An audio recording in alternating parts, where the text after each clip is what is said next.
As the playoff picture comes into focus, we head to the heart of Texas and to Dallas. Dallas Trinity occupying the final playoff spot welcomes Spokane Zephyr looking to claw their way up the table. Welcome inside the Cotton Bowl alongside the three-time All-American Renee Washington. I'm Jake Griffith. Glad to have you alongside us. And we start with a look at our league table. Dallas Trinity right now with 29 points. They're 3 clear of the cut line. Just below that cut line is Spokane Zephyr looking to fight their way up the table. Should they get the win, it would be Spokane's highest table position since November 14th of 2025. And Renee, coincidentally, that's the last time these teams met. Dallas has taken 2 of the 3 previous meetings this season. It's been tight, competitive games, and these 2 styles are so different. It's transition versus possession-oriented, and Celie Strong that got the goal there to put them on the scoreboard for Dallas with the assist from Samara Guidry. And then late in stoppage time, as the game's winding down, the insurance goal was scored by none other than Rhea Moore, able to finish 1v1, create some space, finish that chance. This matchup, as we're into the 4th and final, has been so close between these 2 when you look at their series history. You look at the form for both teams, though, since that last meeting, and it's really not great. You want to be playing your best football heading into that playoff push, and so far they're not. Dallas had a 6-game unbeaten streak that started with that win over Spokane, but it's been overshadowed by their 4-game winless streak since. Spokane 4th, as you mentioned, in standings as of November 15th, but have been 3-3-3, a perfect 500 since. It's the fact that they've been unable to score, conceding a lot of goals, and now they're looking to search for consistency with new faces and new tactics to help them execute. Dallas Trinity making big headlines this week, acquiring forward Jasmine Hamid via transfer from Fort Lauderdale United. How does she transform this lethargic offense? Hopefully, Jasmine Hamid is the answer to their offensive struggles. With a new piece that, like her, as the energy she brings with this playoff hunt on, she can be that spark in the final third. They need 4 goals, 1 assist with Fort Lauderdale this season, and she has the ability to get 1v1, make runs in behind, has the opportunity to really help this offense take the step necessary in terms of executing, being clinical, and a great player to help them find the back of the net. For Spokane, a bottom 2 team in goals scored this year, and they'll rely on Lena Solano tonight. Lena Solano with 6 goals, 3 assists, leads the team in scoring, but also in shots of just how much she can create. Dynamic attacker that she is, very clinical, and one that they can find in dangerous areas, but she hasn't scored since February 14th, and although tied for 2nd in club history in scoring, they need to rely on their heavy hitter in Lena Solano as their offense is trying to get going. Dallas has taken 2 of the 3 prior matchups this year against Spokane, but Spokane unbeaten in the last 2 inside the Cotton Bowl. It's Trinity, it's Zephyr, it's the Gainbridge Super League when we return.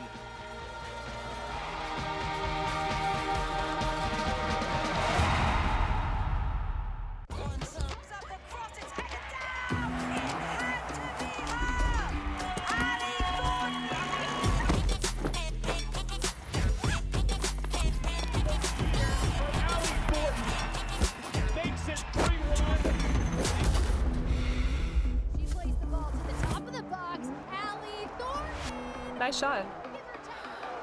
Let's play.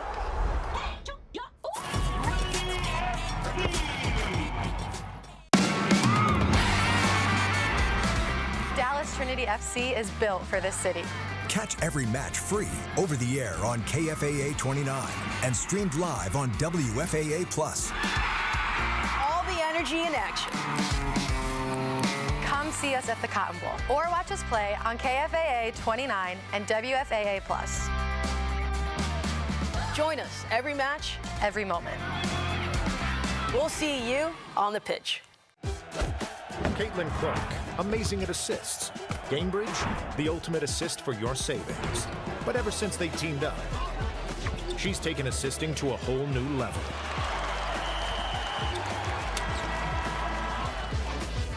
Caitlin Clark, great at assists. Gainbridge, great at assists for your savings.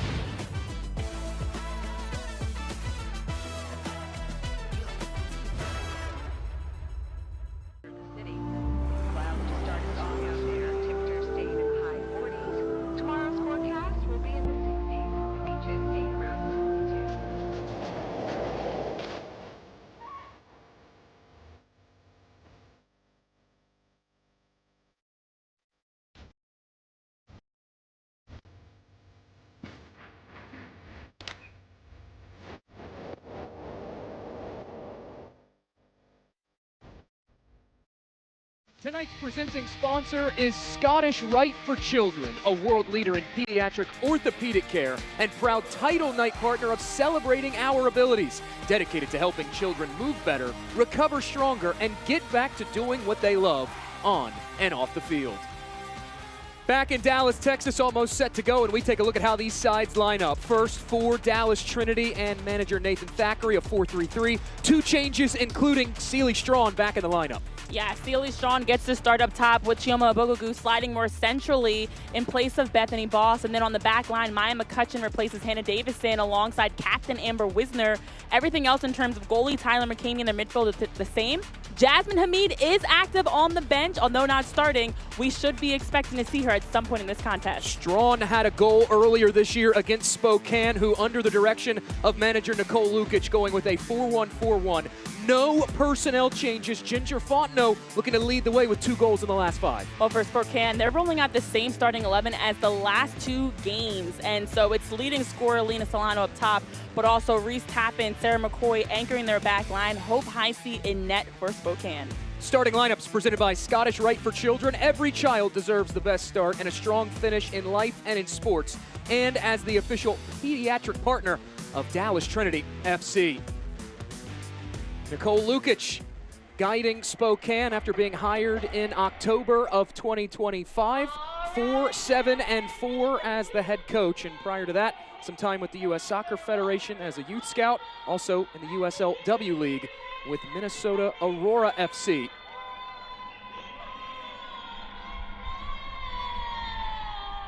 For Spokane Zephyr in the white, and Nathan Thackeray, the former NC Courage assistant coach and acting manager last season, hired at the start of the spring season. He's 2-3-3 since taking over his Dallas Trinity in the home maroon.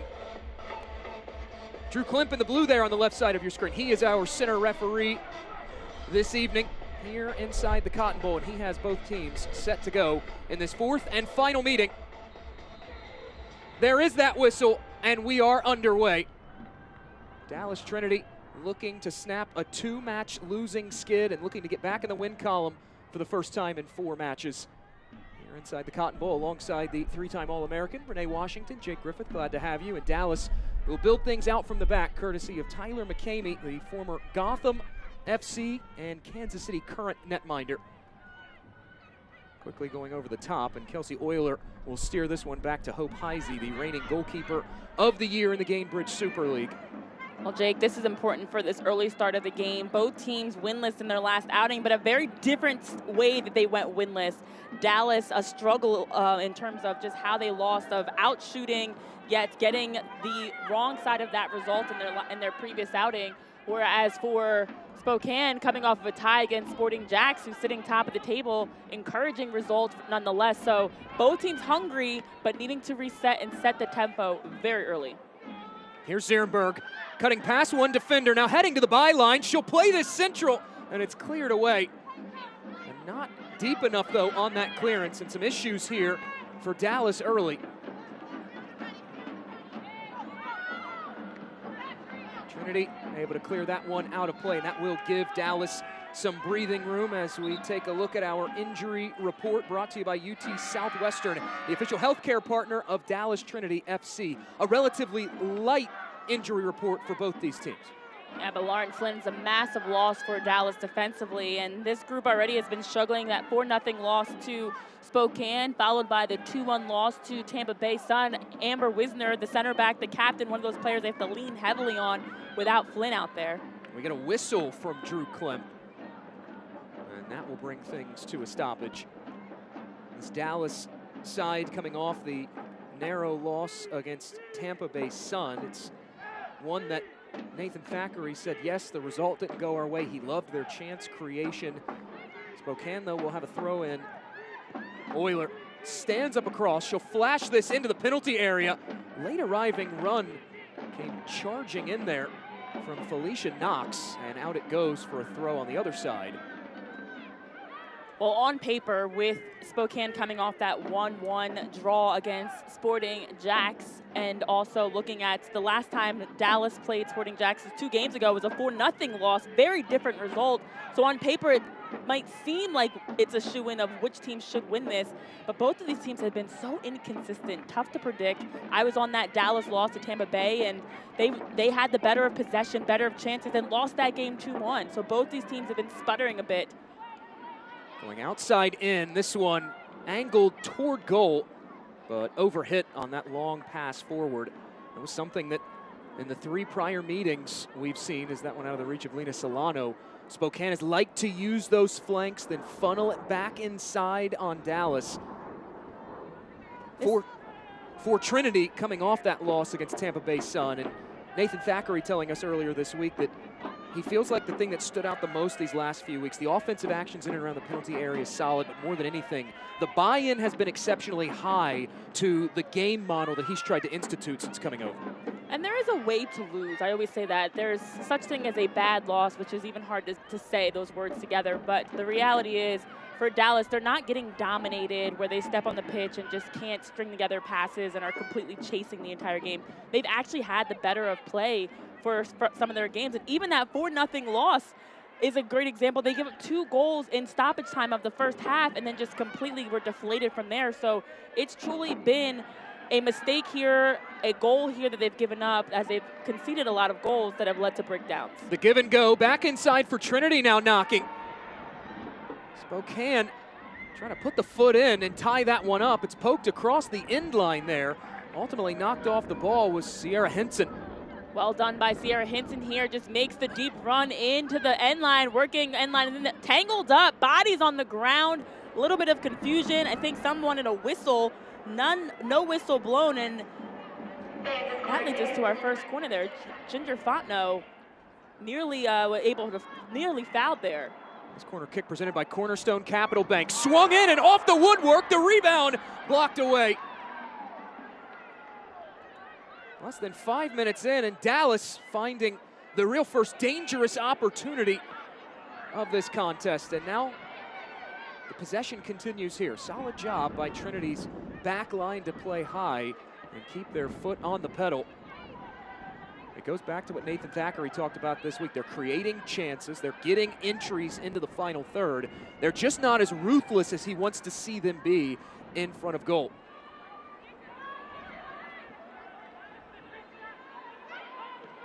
Spokane looking to transition into the offense, but it's turned over at the back. And now a counter building here for Dallas Trinity. Quickly canceled away by Spokane. That is something that Nicole Lukic, manager of Spokane Zephyr, said they're not really an offensive-minded team. They've really leaned more into their defensive identity since she's come over. Well, as Winnie Bellata helps to regain possession for Dallas and reset, just very relentless of them. Laid off back inside, another opportunity, cut across goal and poked wide. Cameron Lancaster missing that near post by inches. Have to be encouraged by this start for Dallas Trinity. Well done by Chioma Bogogu to be able to find Sierra Hinton, again making the deep run, this time able to get her service across the box, and Cameron Lancaster back post, the slide, nearly able to corral that one towards that back post. That's 2 great chances in the span of a minute for Dallas. A crossbar, a service into the box across the 6. To be honest, those are not only the 2 best chances to start this game, but honestly better than a number of the chances they had even in the previous game. So a massive positive for them that they're not only getting around the goal, but it's 2 true goal-scoring chances for them that are dangerous looks. Zierberg's cross left short and cut out by Dallas. Now Dallas on the attack. Trinity moving in packs, trying to play Lancaster through, and they do. Well recovered defensively there by Euler, who blocks that cross away, and out it goes. Another corner here early for Dallas Trinity. They almost struck off their first corner, the crossbar denying them. Without a doubt, that crossbar, the difference, and Dallas should be and could be sitting up 1-0 right now. They have come out very aggressive, playing on the front foot, getting numbers forward into wide spaces, and doing a good job to set up shots, and now a second corner kick. This corner kick presented by Cornerstone Capital Bank. It will be Winnie Bellata, the former Spokane Zephyr, who will send this in. Rather, Obogagu swung in toward that penalty area, and making the grab was Heise through traffic. Heise grabbing that out of the reach of Winnie Bellato, who was on the receiving end of that Chioma Obogagu corner kick. This is exactly, if you're Dallas Trinity and for Nathan Thackeray, what they would have wanted for how they start this game. The first 7 minutes, it's aggressive, but it's composed. It's not frantic. It's not chaotic. Just making runs that are helping to unbalance Spokane. It's been Sierra Hinton that's been good at getting up that left flank and just having a fluidity to how they're attacking. Thackeray had told us that they want to be more of a ball-dominant possession team. They want to be fluid and dominate those spaces. They're not quite where he wants them to be, but he did describe it as we're getting there, we're turning the corner. Already starting to dominate some of that possession. The key for Dallas, similar to a number of teams across the league right now, as Nathan Thackeray looks on and spoke to us about, is yes, they're bought in, but they're also having so many new pieces that are coming together, and it takes time to get that chemistry at a consistently strong space. A run in behind off that early ball. They were seeking Solano, and it does force the emergency clearance away defensively from Dallas.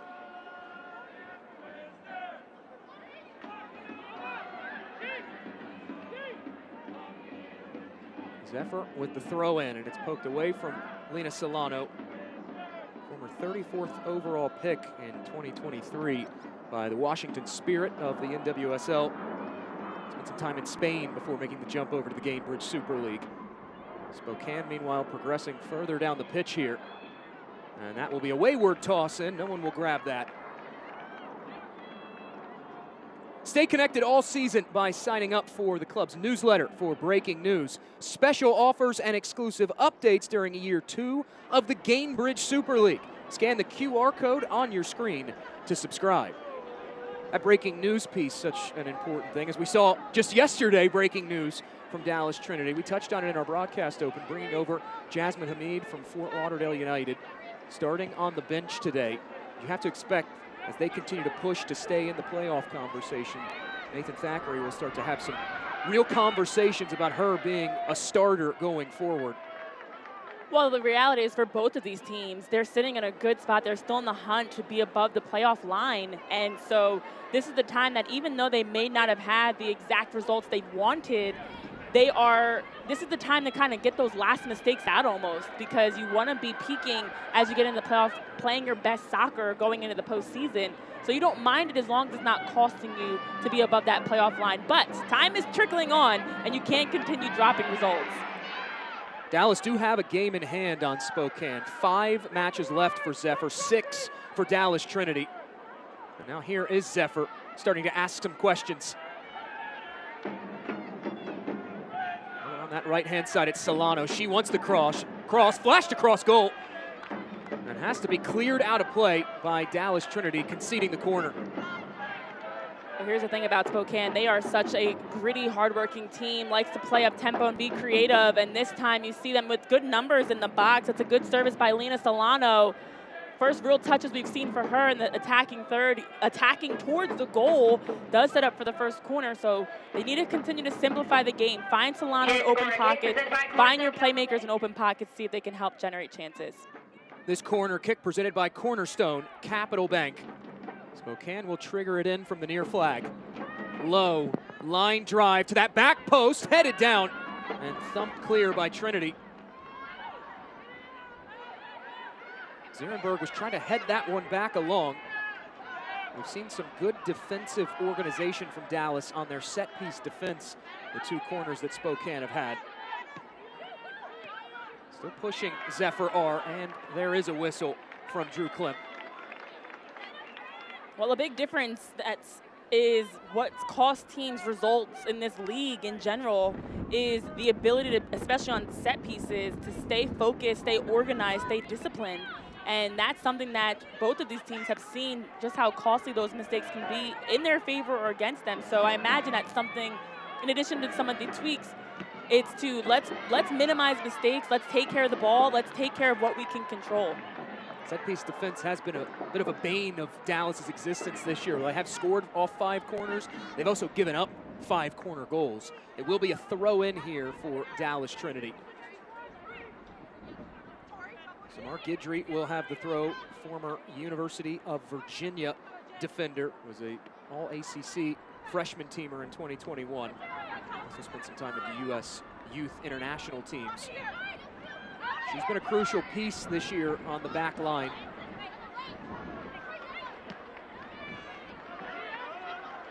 th start and as many appearances for Guidry as they'll play this safely back to Tyler McCamey. She came in at the same time Nathan Thackeray did, as Spokane pressing high, and they win it back. Short-lived spell of possession, though, for Spokane Zephyr. That press is something that Nicole Lukic talked about with us this week. It has been her calling card going all the way back to her days in the USLW League. Right now, Spokane, third most high ball recoveries. They win it back again, and once more, it's Tyler McCamey coming up big. Well, that is an area for Spokane they can exploit, and head coach Nicole Lukic, as she mentioned it, this is exactly what they can do well. High pressing, forcing Dallas to make some turnovers. Lena Solano getting the chance, so we saw her create the corner, this time off of the turnover as they're able to quickly transition and find her. She's able to turn and get a shot on frame. Dallas has actually given up a couple of goals recently on similar plays of over-possessing around their box, playing too small and being caught in counterattack. So that is an area for Spokane they can take advantage of. Half of Spokane's goals against Dallas this year have come off counterattacks. Now this one played forward, but cleared away and out to concede the throw to Dallas. And Celie Strawn getting the start here, brings pace, brings aggression. We saw her off the bench in the last game for Dallas, this time getting the nod from the opening whistle. And a player that likes to get around the edge, get 1v1, plays very similar to actually Cameron Lancaster on the other side. So those two, Chioma Obogugu, just provides a good trio of energy, intensity, and the ability to want to play on the front foot and take chances. Here is Bellotta. She'll turn this one forward. Good link up here, edge of the area, now played inside. Looking for Stainbrook toward goal, and it's in!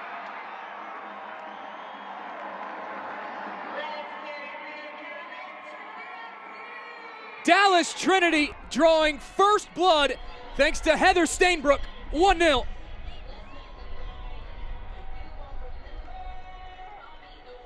Look at this build-up for Dallas Trinity. Celie Strawn lays it off to Chioma Obogugu, who just slots it through perfectly to Heather Stainbrook running onto it. The timing of this play to stay on side, it was so close. And then look at the bounce that took to hit the near post, to take an awkward bounce on the back post into the net.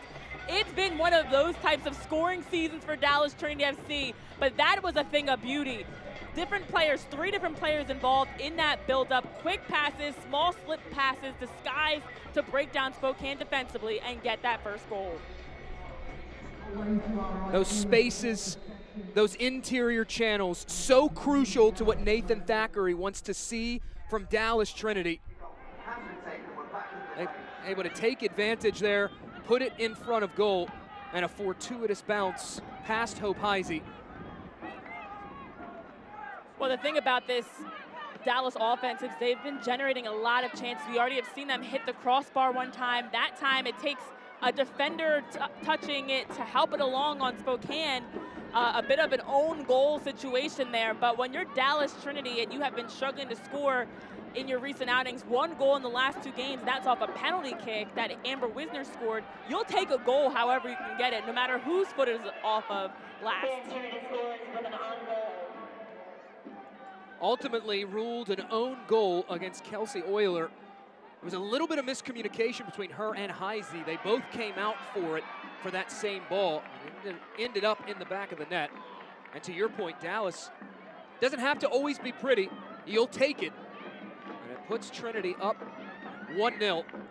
A goal is a goal is a goal, regardless which body part it hits off of, as long as it's not a hand, and which player it hits off of. And for Dallas Trinity FC, execution's been the key of just trying to find the back of the net. And that's why I feel like that goal is so on brand with their recent struggles. They've been creating so many great chances. Heather Stainbrook, actually a player, generating a high volume of shots for them and final third passes. And now it took a great 3-player combination, finished off with an own goal to make that goal happen. Whatever it takes, Jake. No one able to settle in on a possession as that one flung forward.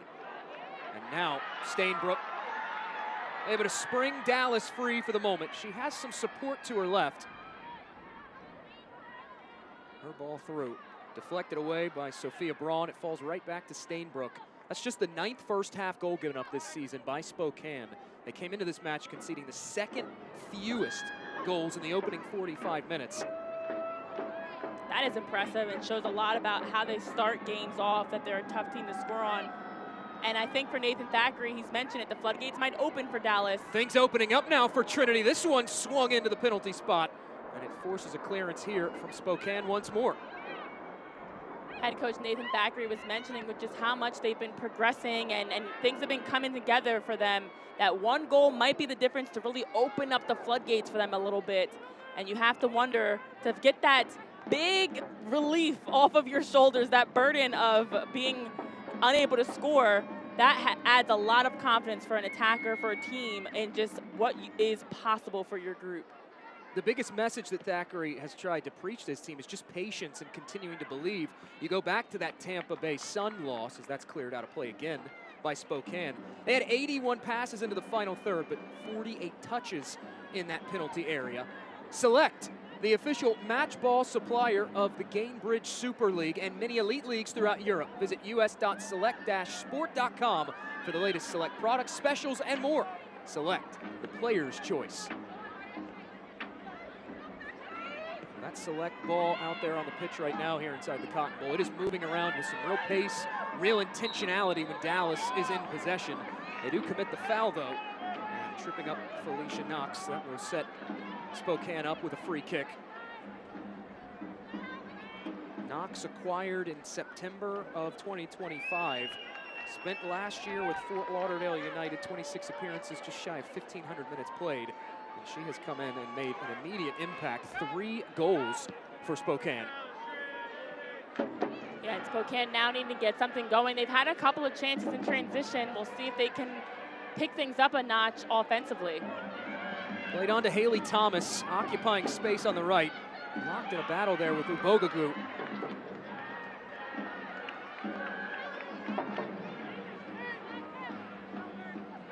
Lancaster now. Defensively, Dallas has just been a bit more organized at times, making it tough for Spokane to break through. I mean, Spokane's defense doing the same. Run in behind, looking for Solano. There's a collision. No whistle. And Lena Solano slow to get up. That was a close one there. That Lena Solano nearly was able to sneak in behind.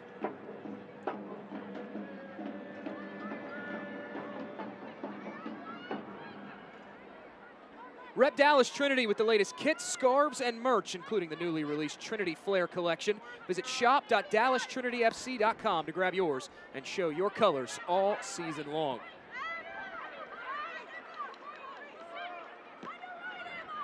Look, I'm a big aesthetics guy, right?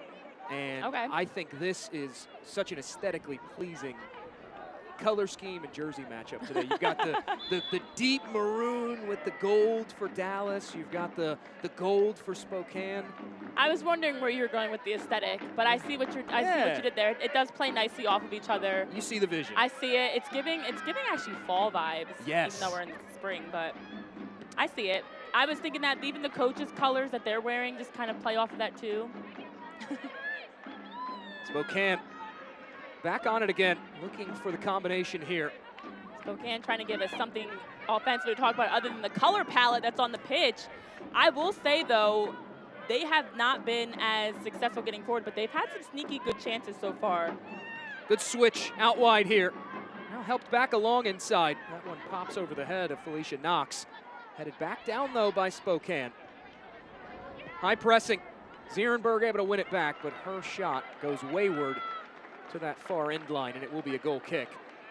Yeah, it looked like that was a bit of a miscommunication. Not sure if they were going for she was going for the shot there, the pass there. It was kind of caught in between, and for Spokane, we've seen them getting around the goal. You think about Lena Solano had a shot on frame that was kind of right into Tyler McCamey. You saw the chance there by Zierenberg of getting into the final third and then just unable to connect on it. So they're getting in and around the box, just haven't been able to have that next step in terms of being clinical, of generating a better look. Well, on the move again is Dallas. An early ball lumped ahead. And that will roll all the way back to the feet of Hope Heisey. Both coaches told us that the transition game today is going to be of the utmost importance.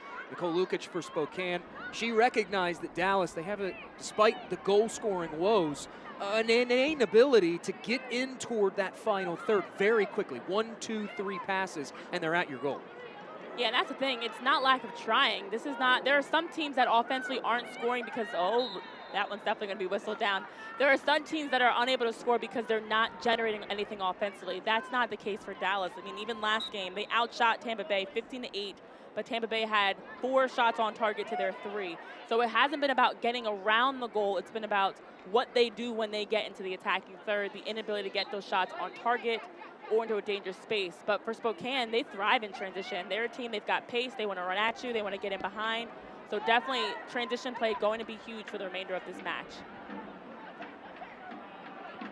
The last time Dallas and Spokane met, as the advantage was going to be played for a moment, Stainbrook was taken down, and it does ultimately draw a proper whistle from Drew Klemp. The last time these teams met, Nicole Lukic told us in that 2-0 loss, she felt like Spokane did enough to get the win. You look at some of the advanced metrics, they had an XG of over 2.2 in that contest, had a couple of chances that were stopped. One went off the post, but they just could not get one across the finish line. It ended up being a 2-0 defeat. And that's been the common theme for both of these teams. That's why they're right in the middle in the pack, because they have the ability, when things are clicking, to show glimpses of brilliance. And then they have moments where it just feels like they can't take that next step or are struggling to take that next step. So I think about when you look across the standings, for example, these two of the teams that are right in the mix of those teams that you don't really know about. There's a lot of unknowns still. There's new pieces, they're figuring things out, and it's a matter of who can really get lightning in a bottle to generate and string together consistent games, consistent results, consistent performances.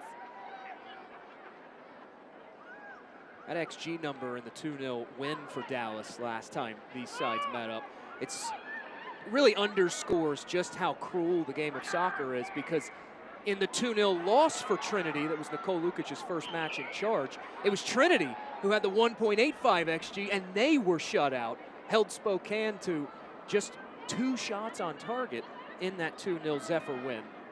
This is why we have a love-hate relationship with the sport of soccer, because you can have the better of possession, the better of shots, the better of corner kicks, and find yourself walking away losing.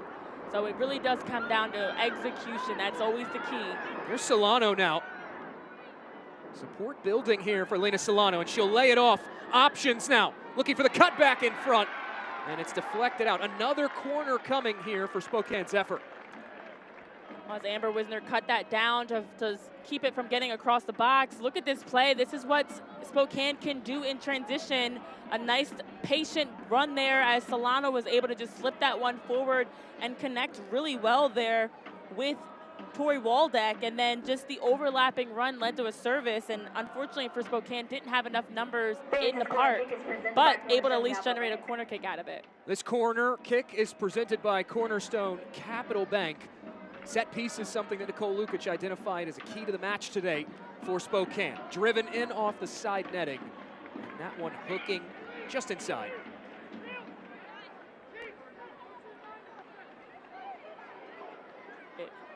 Tori Zierenberg there, chance unable to get across, but the work rate we've been seeing from Tori Zierenberg along with Lena Solano up top has been really good. The two of them are going, but now they need more teammates to join in with them. That last possession was a great example. You get numbers forward. Solano was kind of waiting, trying to link play with their teammates to join into the attack, and Zierenberg was the only one to get that final run in. So the midfielders, even an outside back, has to be quicker to transition so they can sustain possession. Dallas trying to progress through the heart of this 4-1-4-1 pressing shape of Spokane. Trinity fans looking for a whistle. Massimo, she'll play it in stride. Here's Lancaster on the right. Can't get past Euler, who just will slow roll that one out of play. The push to the playoffs is on across the Gainbridge Super League. To stay up to date on all the latest information, analysis, and insight, visit GainbridgeSuperLeague.com. Think of a tuck back inside, intercepted and cleared away by Spokane. It really does feel like We just started this new Gainbridge Super League season. You blink, and we're already to the end. We're thinking about playoffs. We're already talking about qualification scenarios. There's one coming up for Sporting Jacks at the end of the match week on Monday where they potentially could clinch the Shield. Jake, we're not talking about regular season anymore. We're talking about playoffs. And it happens fast. Time flies when you're having fun, honestly. This season has been a goodie. The first year of the Gainbridge Super League was so spectacular, and they somehow found a way time and again this year in year two to top it week after week. So much compelling drama each match week, including here in this fight for 3 valuable points in that playoff hunt. Right now it's Dallas Trinity, the narrow 1-0 advantage courtesy of a 15th-minute own goal from Spokane, as Spokane's gaffer Nicole Lukic looking on. That's one of those things for Spokane. It's tough to concede an early goal, but you can look at it as very specific areas that you could see the breakdown happen. The inability to stay with runners, and then, of course, ultimately coming off of Euler to go into the back of the net. So I think sometimes when you are conceding goals or not getting the plays that you want, it helps when you have very specific things. This is a controllable, this is something you can do better, and that you can ensure it doesn't happen again. This time Dallas going up the near side. Didn't have many options, so they'll reset to Guidry. Wisner over the top, seeking Lancaster. Lancaster looking to push it forward. She's tripped up now, and this will set Dallas Trinity up with a free kick. In a pretty inviting position here in this first half. Well, this is part of what this starting 11 brings with this look of the front three, because you have a lot of pace and players that are hungry to get around the edge. Lancaster won, as you see her working up against Euler, just trying to use her body there to shield, get the touch there. You see here, working to try to get inside, makes herself nice and wide and big there, trying to get around Euler, which draws the foul to begin with. But look at the location of this set piece. Just inside of the end line, but also just outside the box. A good spot to be able to drive this one across. It'll be Massimo playing the short option and rocketing that one. Was Ubogagu off the one touch. That one will go sailing out of play, and Hope Heisey will have the goal kick. Good idea there for Dallas. Unfortunate that Ubogagu couldn't finish it, as they were able to get that touch to shift the movement of the ball to get a good shot look. Dallas Trinity FC's next home match at the Cotton Bowl on Sunday, April 19th at 4 p.m. as the club hosts Boots Rodeo, a Texas-themed night celebrating the Lone Star State. Get your tickets now at DallasTrinityFC.com/tickets or by scanning the QR code on your screen.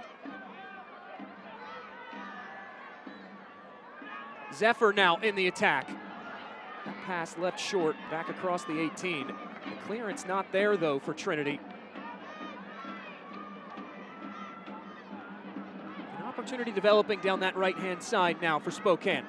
At the byline, initial clearance falls back to Solano, who's handcuffed, and you see some of the frustration bubbling over there for Linus Solano. It's early, just a half hour in, but on the offensive side, it just hasn't been a consistent enough effort in terms of connections in that final third for Spokane. So the reality is they just haven't had numbers. I mean, that first part of the possession started out, they were 3 versus 4, waiting for numbers to join in, and it's because they don't have the numbers, they also don't have the options, they don't have the space, the shape, and it took a little too long for them to really get numbers forward. Solano on that last one there, she was trying to get end line around Stainbrook, had teammates finally joining into the attack, so I think they just have to be quicker to release. Get off your defender, even if it's small movements, to be able to create small passes to give time for the rest of their teammates to join forward. One of the big messages since Nicole Lukic has come over is she wants to see them command both boxes, specifically organization in the attacking half. They do win the ball back again, and now played into space. Jaskinek able to pick it up. She was looking for that cross. It was deflected. And now Trinity will feed Massimo on the break. An option developing over on this left-hand side. Trinity puts it in front. It skips off the bar and out. Another post. We've seen a crossbar. We've seen a post that went in off an own goal. And this time, Chioma Bogugu's service into Sealy Strawn times it perfectly. That's a great ball right in behind the back line of Spokane, but right in front of Hope Heisey to allow Strawn and Lancaster, who's back post, to run onto it. But it was everything perfect except for the post that stood in between. Get these posts a raise. They are doing some great work today to help Hope Heisey keep the ball out the back of the net. Heisey thinking her best friend, the crossbar and that right post right now. Back down the pitch comes Dallas, and promptly turned away by Spokane. Right now, though, Dallas, they are finding space in behind the back line of Spokane, and they're not doing it by going long in terms of being progressive. They're linking up, and they're just breaking these lines. Well, they're doing a good job of finding width to stretch Spokane defensively, and then some underlapping runs, some good diagonal movements. You think about Heather Steinbrook's movement where she ran off of Chioma Bogugu, which is small movements that are allowing them to break lines and get in behind, stay on side, of course, and to be able to find pockets to drift into. So it's just good awareness of them reading the field, reading the space that Spokane's giving them, and then attacking it. Dallas will trot all the way back and pick that one up. This is play to the feet of McCamey. Did spend some time in the NWSL with two separate clubs during the 2025 season. Also does have a bit of a connection with Nathan Thackeray before coming over to Dallas. Trained with the NC Courage. Now this rolled up ahead again. Bogugu was looking for that cross in. Spokane able to cut it out. Spokane defensively, while they have given up the goal off the own goal, they have done a good job of getting up into the faces of these wingers and not allowing those services with consistency. Some space here for Solano now. Solano from distance. That draws a fine save from McCamey, and it's out for a corner. Solano, you cannot give her a lot of open space. We've seen her a few times now dribbling at the goal with options with her head up, which is a dangerous thing for a goal scorer. And you see here, nobody really picks her up. Dallas Trinity had numbers around her, but no one that stepped tight here. And it gave enough of a window for Solano to get that shot off and try to sneak Tyler McCamey near post. The transition play yet again for Spokane. This corner presented by Cornerstone Capital Bank.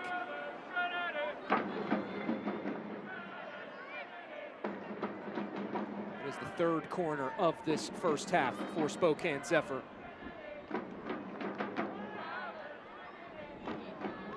Whipped into the thick of it, reaching high. There in the land of chaos was McCamey to make the grab. Well, we've seen just how efficient Spokane can be, finding Lena Solano, allowing her to be able to turn and face up and then run at Dallas defensively, and then giving options around her. That's something they can continue to build off of.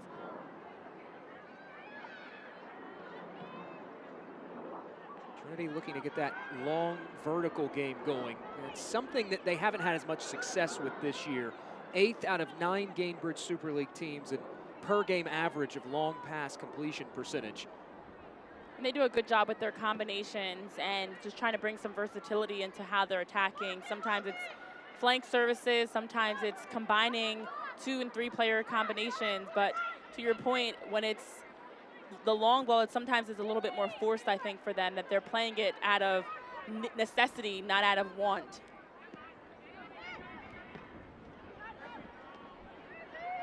Despite Spokane trailing in this first half, the 15th-minute own goal conceded, they have caused Dallas some issues utilizing this press. Another issue caused there will win the throw-in here for what looked to be Zierenberg. She'll defer instead to Emma Jaskinek.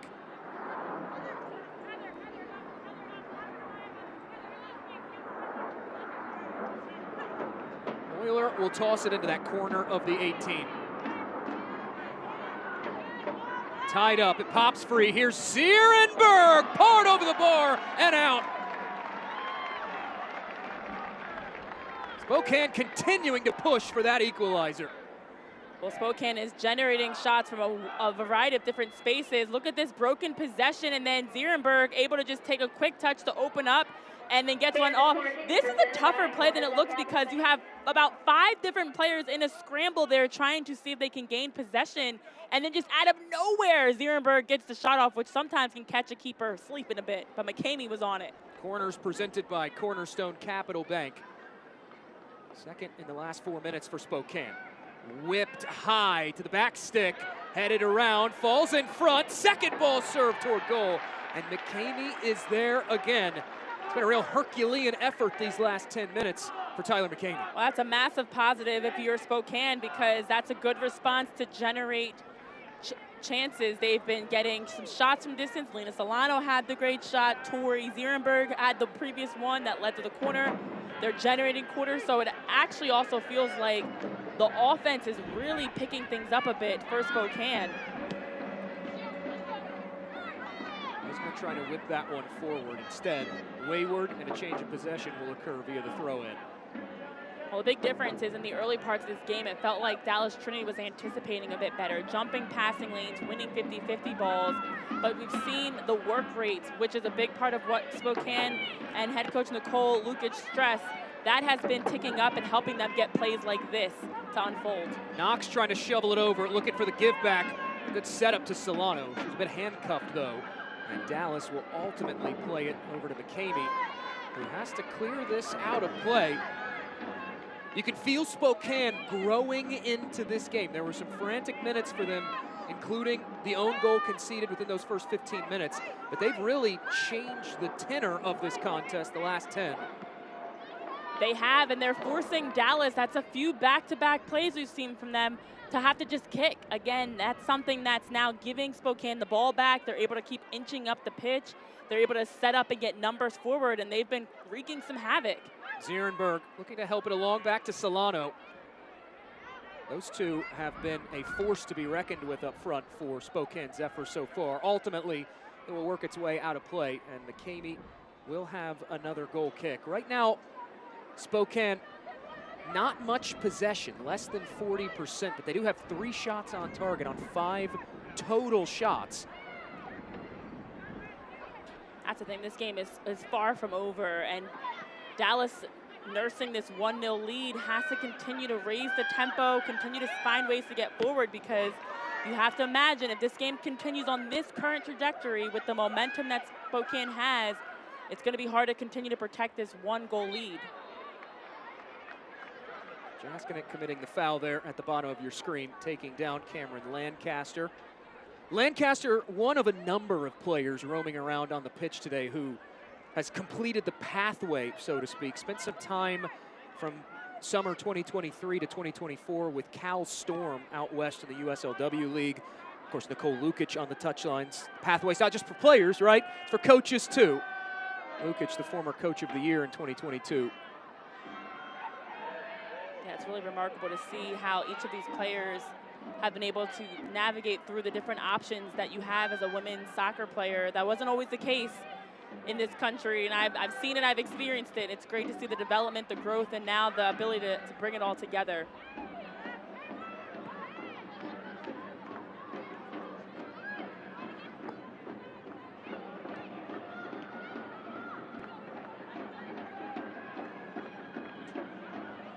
This is what Dallas needed to just kind of reset a little bit, take the air out of the ball, so to speak. Spokane's been generating a lot more, a flurry of corners and shots and chances.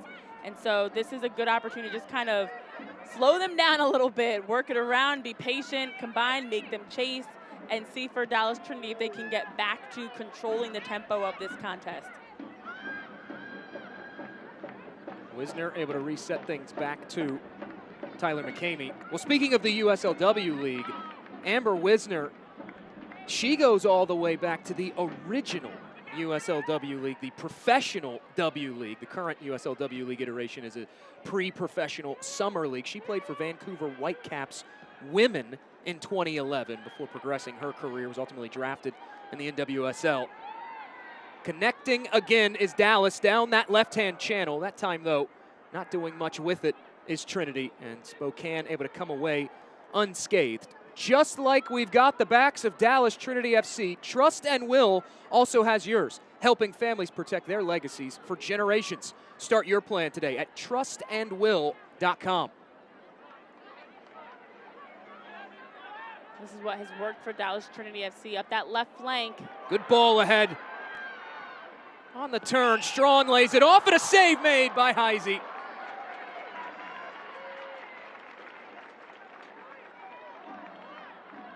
Well done there to be able to link play, just quick passes, and then be able to find Sealy Strawn high up, stretching their back line, drawing in the back line of Spokane, and that allowed for Lexi Missimo to just run underneath. And with that, Missimo able to get a great shot, top of the box, point blank, and that's a good look of just linking play with the midfielders, getting them into the attack. You can play the way you're facing, which simplifies the game.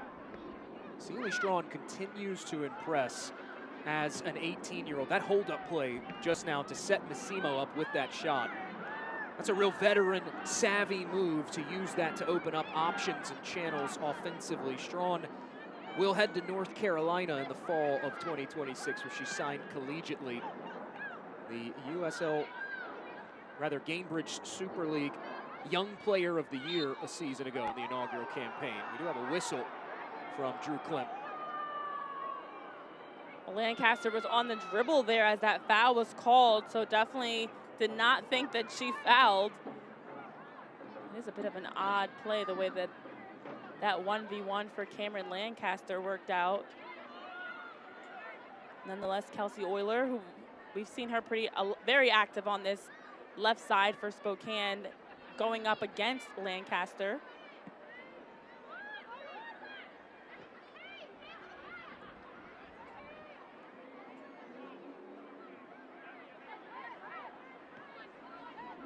Turnover at the halfway line, and now here comes Spokane Zephyr. Not able to do much with it, though, and it will be a throw-in for Samar Guidry. And Sealy Strawn's actually been shaken up a couple of times. She had the awkward play earlier where she fell to the ground and then was kind of kicking it as she was standing up, and then a recent one just now. So she was kind of behind the ball as that play was developing, just making sure she was okay, and then just gets knocked down again there. So the 18-year-old, as we were just highlighting her strength on the ball, just getting, unfortunately, knocked over a few times. But she's attracting a lot of attention because she's just so active. She checks back, she finds the ball, she's peeling off of defenders to drift into higher spots up the field, making the runs necessary. So whenever she's receiving it in a really good triple threat position to be able to get around the edge, whether it's a shot, 1v1, a pass, whatever it may be. Sometimes that leads to some fouls. Strawn, an example of the homegrown system that exists here with Dallas Trinity, something that Nathan Thackeray had talked about earlier this week with us, saying we just make sure those options exist for these young players here in Dallas. No stoppage time, and Drew Klemp will sound the whistle. That will bring us to the end of the first 45, and it's Trinity a 1-0 advantage. Well, that's a very impressive half for both teams. We saw them each have sequences that were really strong of generating chances. It was Dallas Trinity that came out in the first 15, were able to capitalize with that goal by Heather Stainbrook during that period. But we also saw Spokane return the favor and bring more intensity as the half wore on. So the reality is, who can put together a full 45 minutes, a full second half, because this game so far from over, Jake.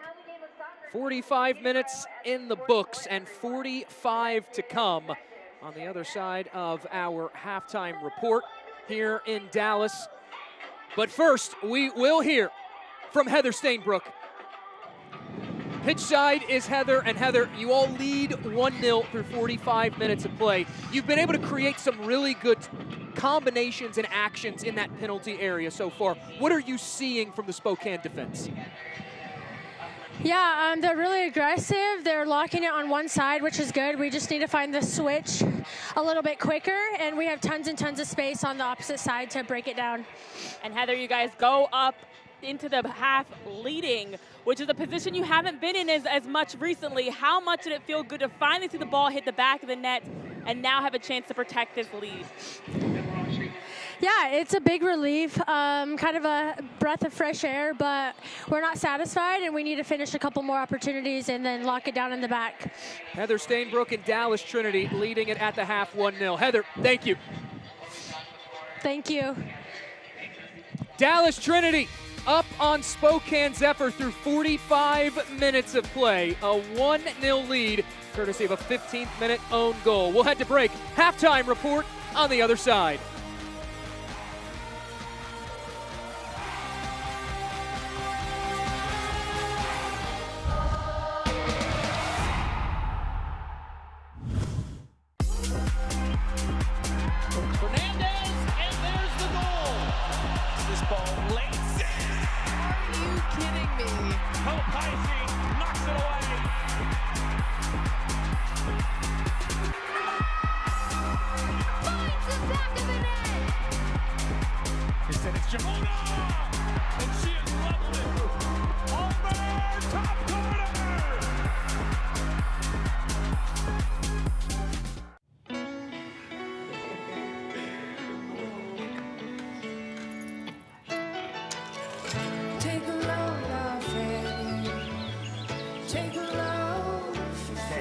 Today, we accomplished nothing. I mean it, not a thing. And it was kinda everything. This spring, stay 3 nights and get a $50 Best Western gift card.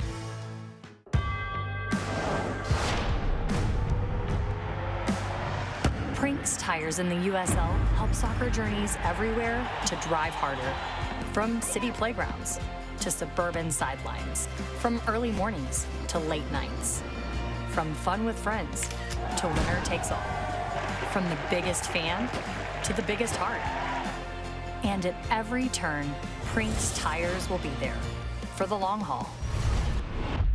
A dream too big to measure, a will too strong to break. While others played, she prepared. She worked. Every sacrifice, every setback, every moment changed with this. While others saw limits, she saw a challenge. Every rep, every step, proof she's not finished. She's not just coming back, she's coming back stronger than ever. Scottish Rite for Children. Champions caring for champions. This is UT Southwestern Medical Center, and this is where a spark happens. This is the teamwork that fuels it, the mentors who shape it. And this is where it comes together, with this care team connecting the dots, all leading up to this moment right here at UT Southwestern, where discoveries change lives. And this spark is just the beginning. Follow your spark at UT Southwestern, the #1 hospital in Dallas-Fort Worth. Dad drills. Let's go. Your kid falls asleep 1 minute, 32 seconds from home. What's the play? Park and wait. Quick glance. What's missing? Emergency fruit snacks? Binky. Easy. In-game challenge. Have you officially named a guardian? My parents?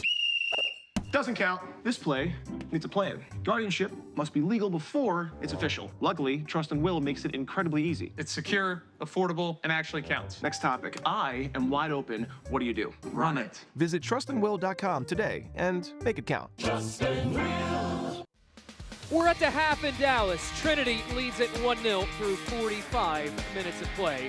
Tonight's match at the Cotton Bowl features Celebrating Our Abilities, a match day dedicated to inclusion, accessibility, and the many ways people experience the game, alongside partners and organizations from across North Texas supporting disability inclusion. This was before the match, and such a great event here taking place today at this Dallas Trinity and Spokane Zephyr matchup. In the latest installment of our Built for Success docuseries, we are highlighting a path to professional soccer that is anything but traditional. Here's a preview of how Sporting Jax's Paige Kenton went from an Ivy League walk-on to leading the Gainbridge Super League in assists. Here's Paige Kenton. She's a warrior. She's resilient. A 4th consecutive game with a goal. It's frightening, to be honest. I think I have 6 goals and 6 assists right now. She's very hard working. I think you can see that in the way she plays. She's an honors neuroscience student. Oh, 2 for 2, right? It's like a perfect example of someone who has really blossomed in this league. We do the daily 10s every morning. Today we have a trivia that is all about Sporting Jacks. How well do you know the people you see every day? I don't think we expected to be sitting in this position. I think the Gainbridge Super League and Sporting Jacks are really special in what they're doing for women's soccer here in the United States.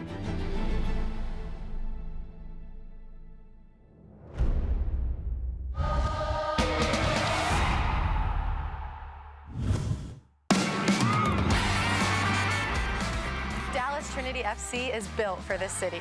Catch every match free over the air on KFAA 29 and streamed live on WFAA+. All the energy in action. Come see us at the Cotton Bowl or watch us play on KFAA 29 and WFAA+. Join us every match, every moment. We'll see you on the pitch. Great work starts with a great workspace. That was the idea behind the original Veridesk, and it's the inspiration behind everything we do. From our latest standing desks and ergonomic seating to free shipping and fast assembly. We create a workspace that works for you, so you can feel your best and do your best. Start your office upgrade today. Sport is for everyone, but too often, the moment slips away. Here Sport brings live, audio-described, multilingual commentary straight to your phone. So every play, every call, and every cheer is there for everyone. Trusted by clubs and fans, simple, instant, and accessible. Here Sport, live sport.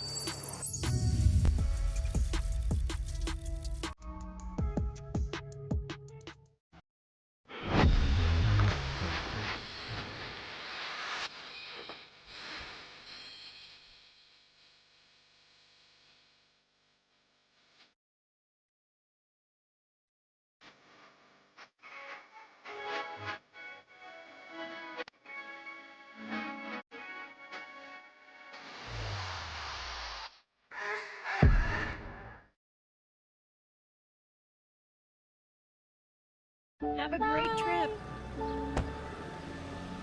Do you think they'll be okay? Honey, nothing's gonna happen. And if it did, your parents would take care of the kids. Our money, our house, everything would go to them immediately. Doesn't count. It's a solid plan in your head, but if you want those things to actually happen, you need a trust. Luckily, Trust and Will makes it easy. A trust helps you avoid probate court, giving your loved ones immediate access to your funds, and it'll actually count. Slug bug. Get started at trustandwill.com and make it count.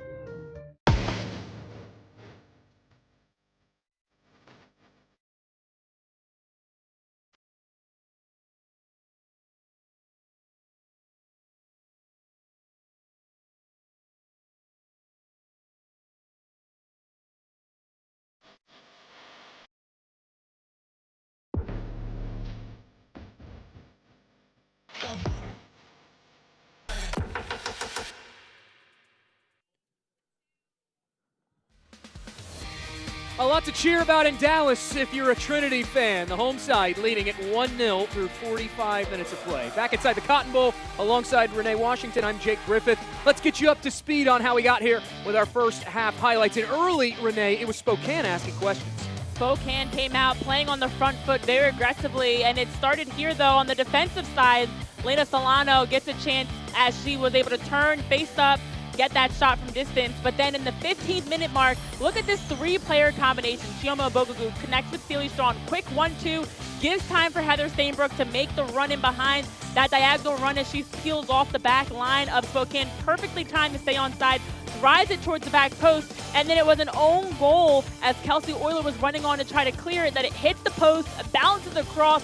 Talk about an unlucky bounce for Spokane. But that gets Dallas Trinity on the scoreboard, their first goal in the run of play in at least 3 games. And then they weren't done yet. At the end of the half, it's Celia Strong again holding up play, linking this time with Lexi Massimo, who drives her shot near post.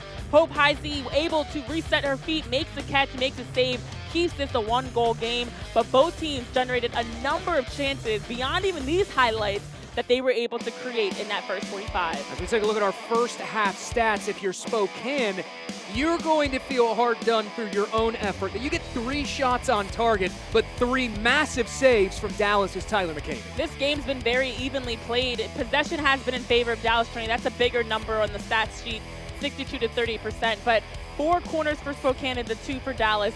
The shots 3-1, and then 6-5 shots total in favor of Dallas Trinity. So a lot of areas that both teams have been creating, but right now, Dallas Trinity FC has executed better on their first chance.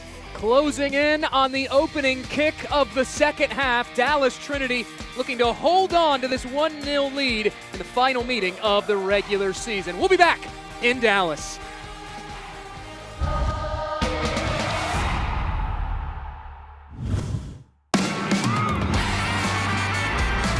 Dallas Trinity FC is built for this city.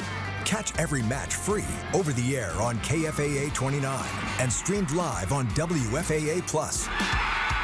All the energy in action. Come see us at the Cotton Bowl or watch us play on KFAA 29 and WFAA+. Join us every match, every moment. We'll see you on the pitch. A dream too big to measure, a will too strong to break. While others played, she prepared. She worked. Every sacrifice, every setback, every moment changed with this. While others saw limits, she saw a challenge. Every rep, every step, proof she's not finished. She's not just coming back, she's coming back stronger than ever. Scottish Rite for Children. Champions caring for champions. This is UT Southwestern Medical Center, and this is where a spark happens. This is the teamwork that fuels it, the mentors who shape it. And this is where it comes together, with this care team connecting the dots, all leading up to this moment right here at UT Southwestern, where discoveries change lives. And this spark is just the beginning. Follow your spark at UT Southwestern, the #1 hospital in Dallas-Fort Worth. Oh, look, great blue heron. Oh, your favorite. You know, when I go, I'd like to leave some money to the local bird conservancy. Oh, that's a beautiful legacy to leave. Doesn't count. Generous, but final wishes need to be more finalized. What you need is a will. Luckily, Trust and Will makes it easy to create a legally valid, state-specific document that actually counts. What's that? That's a duck. Start your will at trustandwill.com now and make it count. We're all growing something, a dream, a business, a better way to live. At Gardenuity, we bring the experience of growing to life, made simple, for wherever you live, work, or play. Because growth isn't just what happens in the soil, it's what happens in you. Gardenuity, made to grow.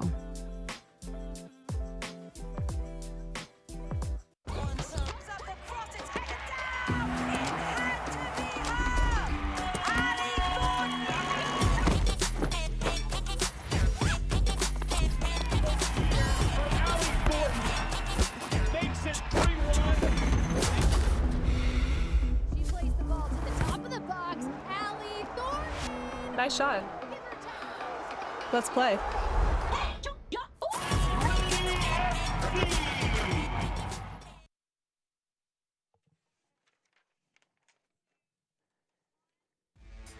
Back in Dallas, Texas, please welcome Warren Wawa Snipe, a world-renowned deaf performer, actor, and creator of Dip Hop, bringing hip-hop to life through sign language and movement. Through his platform, Wawability, Wawa is on a mission to create a stage where performers of all abilities can shine, inspiring audiences everywhere to embrace their unique strengths. This is Wawa performing for Celebrate Abilities Night here inside the Cotton Bowl in Dallas, Texas.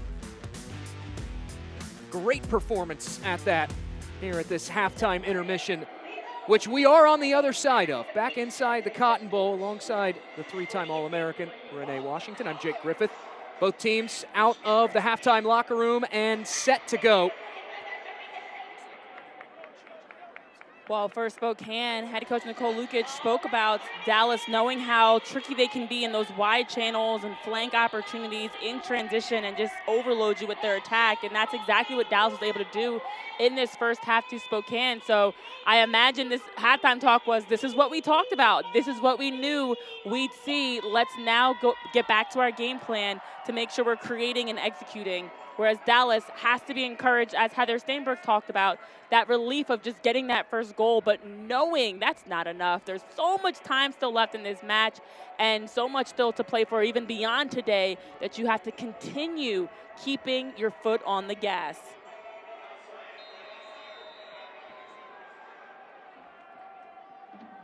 Drew Klimp sounds the whistle, and we're back underway for the second half inside the Cotton Bowl between Dallas Trinity and Spokane Zephyr, who make 3 changes at the halftime break.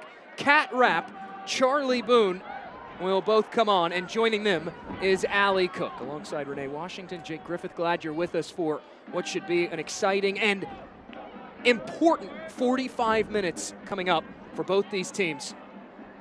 Well, that's the reality. Every game is bigger than just wanting, to beat your opponent on the other side, but you understand the bigger picture. And I know every coach will tell you and every team will preach they take it one game at a time, and they should. But the reality is there's so many bigger ramifications and implications around the playoffs with each game that you really have to make sure you're dialed in possession after possession. An own goal off of Spokane's back line in Kelsey Euler is how we got to this 1-0 score. And anything can happen to lead to a mistake or a big moment in this stretch of the season. Some significant players coming off the pitch in that triple change for Nicole Lukic and Spokane Zephyr. Most notably, Tori Zierenberg will come off. She had a couple good-looking shots in that opening 45 minutes that were parried away by Tyler McCamey. And now Euler wearing the captain's armband in this second half. She will throw it in. Spokane, they were close in that first 45. 3 shots on target, 3 saves from McCamey. It was just 1 shot on target despite 8 total shots for Dallas Trinity. But they had the, at times, more dangerous buildups, and now building again. Laid off inside. Stainbrook wants the cross. It'll deflect right back to her. Lancaster inside. Official pointing to the spot, and it will be a penalty early. Dallas Trinity, a chance to double the lead. A great job by Dallas Trinity just with their off-ball movement. Heather Steinberg resets here to find Cameron Lancaster, and then look at the run there. Well done just to time it perfectly as we see there. That's a great angle. You get a good look just dashing into your screen there. Samar Guidry able to draw the foul in the box as she timed it perfectly to split 2 defenders and draws the foul. Now, Dallas Trinity FC did have a penalty kick in their last game versus Tampa Bay. That was how they scored in that 2-1 loss, and it was Captain Amber Wisner that was at the penalty stripe to finish that one for them then too. It's the only penalty that Dallas have attempted this season. 1 for 1 from the spot. Wisner to extend the lead, and does. 2-0.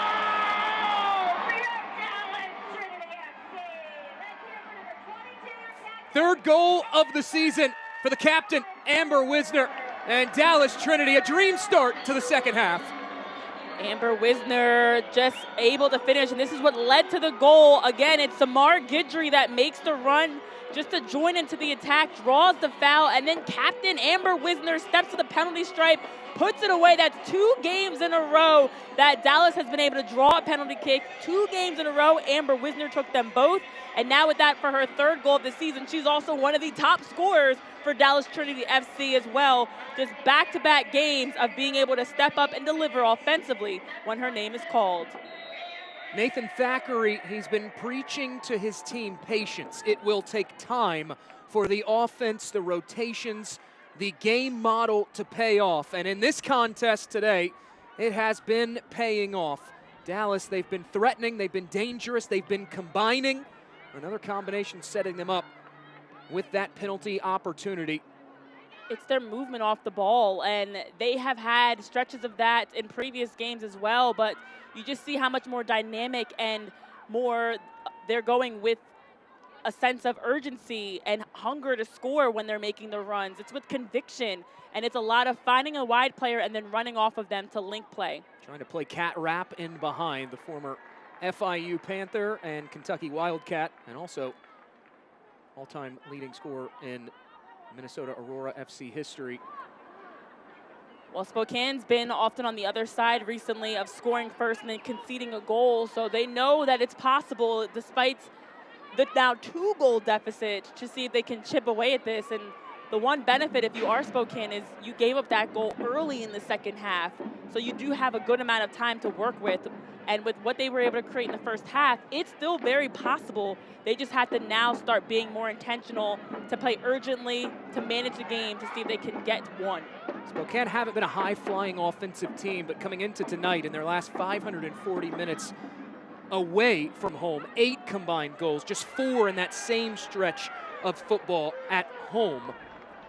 So their offense has been a bit more productive on the road, as there is a whistle for a foul, and Allie Cook, the player shown the whistle for Spokane. Allie Cook trying to defend Samar Guidry there, does draw the foul. Guidry, the one who drew the foul to set up the penalty kick. Also a great flank defender for Dallas Trinity, just because of her ability to get forward offensively, and that time was doing so off the dribble, much like she was doing so to set up the penalty kick, and yet again drew a foul.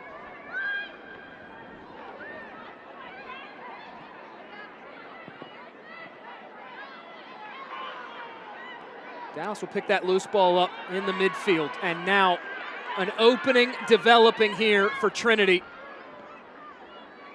Lancaster looking to switch it, rather Henson looking to switch it, took a deflection off of Stainbrook, and that will allow Spokane to just clear the lines for a moment. Awkward. Spokane now trying to progress forward here. Thomas going for it. Shot was blocked by Henson. Cook will pick the pieces up and steer it over to Jaskinek inside. Late arriving run. Here's Euler carrying it forward. Her pass deflected over to Rapp and ultimately cleared away by Trinity. This a look back at what just moments ago allowed Dallas to double. And again, it's the runs off the ball that have been creating problems for Spokane, as Samar Guidry got forward to join the attack, the outside back, and then the center back in Amber Wisner able to finish here, just able to pick that right pocket out perfectly to put that one away and get the insurance goal for Dallas Trinity. It was an own goal in the 15th minute, and 33 minutes later, Dallas getting their own goal of the season, or of the matchup so far. Finally putting one of their own past Hope Heisey.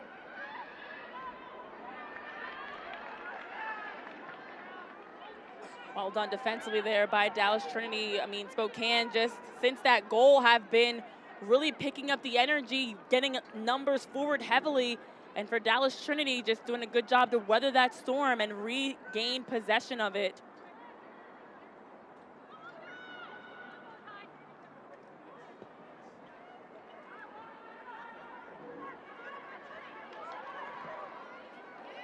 Trinity go forward with it. Early ball in. Trying to run in behind was Lancaster. Flashed across goal.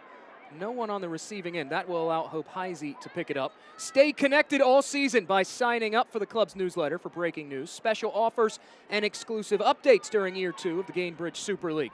Scan the QR code on your screen to subscribe.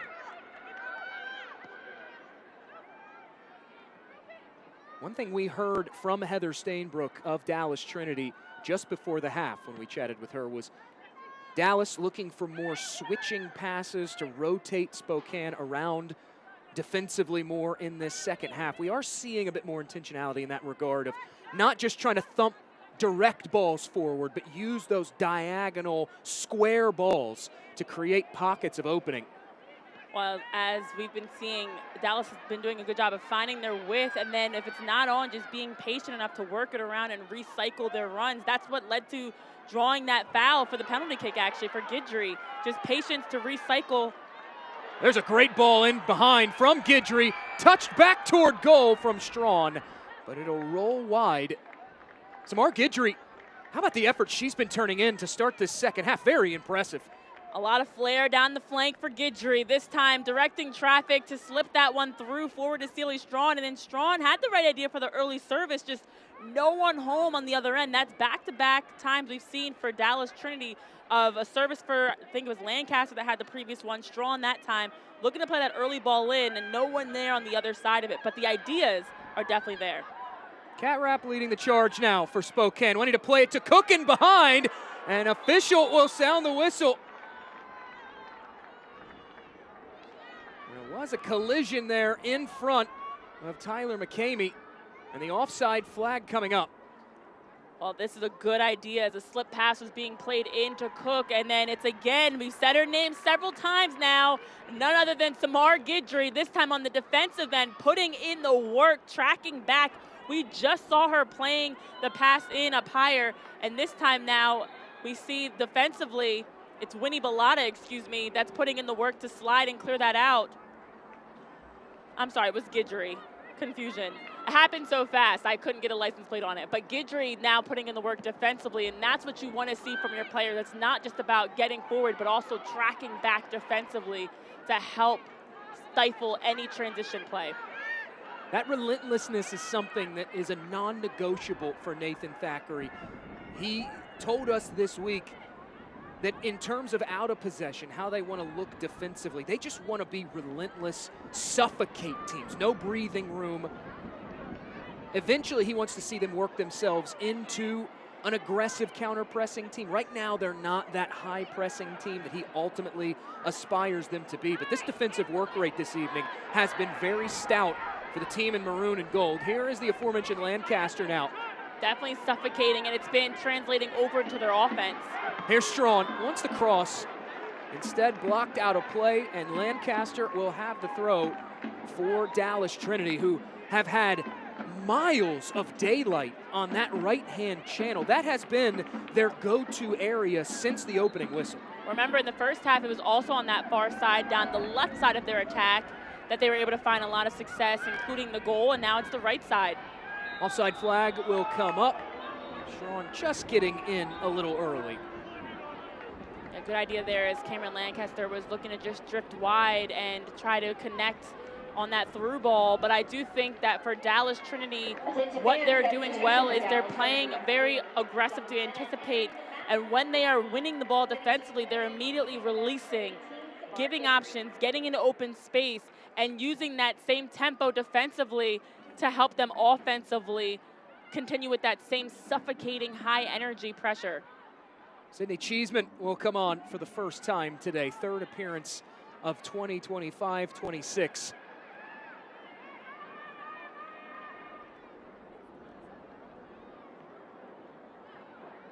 Pressure applied here by Spokane. We saw Spokane through large junctures of the first half use that high press to create some confusing moments.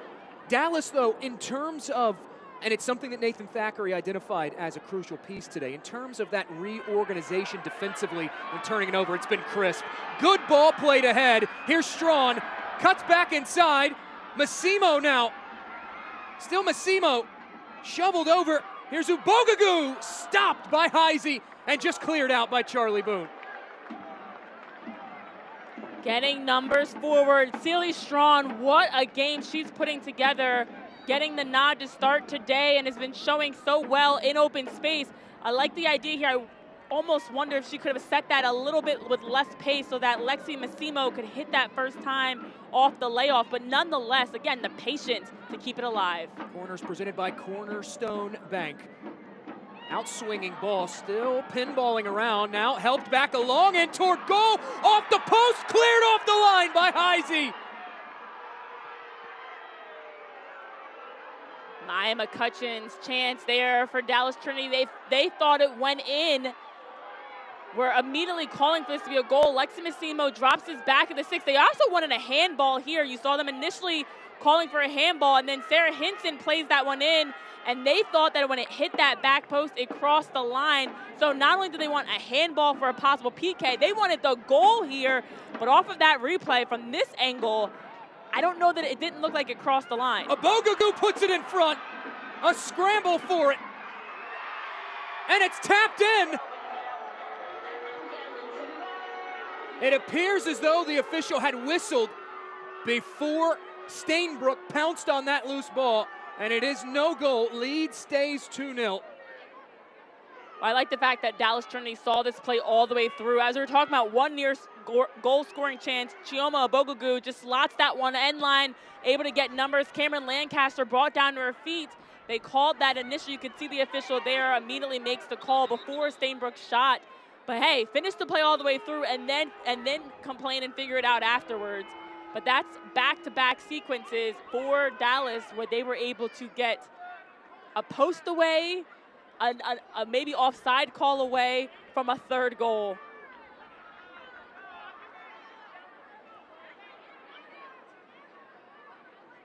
A whistle for an injury stoppage as trainers for Spokane will come out. Nicole Lukic, hired by Spokane Zephyr in October of 2025, and she trying to push Spokane into the playoff picture, but she is no stranger to the USL. Spent 2 years on the touchlines in Eagan, Minnesota with Minnesota Aurora, and she's brought some friends with her. Maya Hansen, Kat Rapp, also Charlie Boone, who, although Lukic did not coach her in 2025, you see Hansen, Rapp, and Lukic there with Aurora. Some familiar faces trying to help Lukic and company get above the cut line here in the Gainbridge Super League and into that playoff position, which would be the first playoff berth in club history for Spokane if they could achieve it. Missed out last year on a goal difference tiebreak on decision day. They were right there at the end. All three of the players highlighted there, Rapp, Hansen, and Boone, traveling today to Dallas for Spokane. We've already seen Rapp and Boone sub into this contest. Well, now they're needing some work as Spokane. Elena Solano back on the pitch. She was off for a moment getting checked out by the trainer. And for this stretch for Spokane, to me, this has to be the urgency now. You have been bailed out yet again by a post. That's the fourth post we've seen. Of course, one bounced off and one in for Dallas Trinity. Fourth post they've had this game. Spokane, it's 2-0, but could be 3 or 4-0 had the post not come in clutch to make those saves. They're bunching up here on this right-hand side. Ultimately, a player going down for Spokane in Haley Thomas, and it will set Zephyr up with a free kick. This is that opportunity for Spokane as Thomas with the captain's armband able to draw the foul in a perfect spot outside the box. Only thing better would have been a couple steps inside the box for Spokane. But this is a good angle that you have options to really see if you can slide in. Look at that open green between Tyler McCamey and the back line for Dallas. It'll be Euler, crosses it into that back stick and hooks it wide and out. As we have gone over the hour mark elapsed in this contest, Spokane continuing to ask questions with the 3 shots on target. But it's been Dallas since the clock turned over to the second 45 minutes, whose offense has really roared to life. You mentioned it a moment ago. They've had a couple opportunities go off posts. They had the would-be third goal waved off due to the whistle for the foul in the penalty area. But this Dallas offense, it has come alive in this second half. Exactly as head coach Nathan Thackeray spoke to us about. They've got the pieces, they had the talent, they've been progressing, just haven't been able to put it all together. And it feels like this is the surge they needed to really have things start to get clicking at the right time for Dallas Trinity. That pass just out of the reach of Obogugu, and Spokane will make their 4th change of the evening.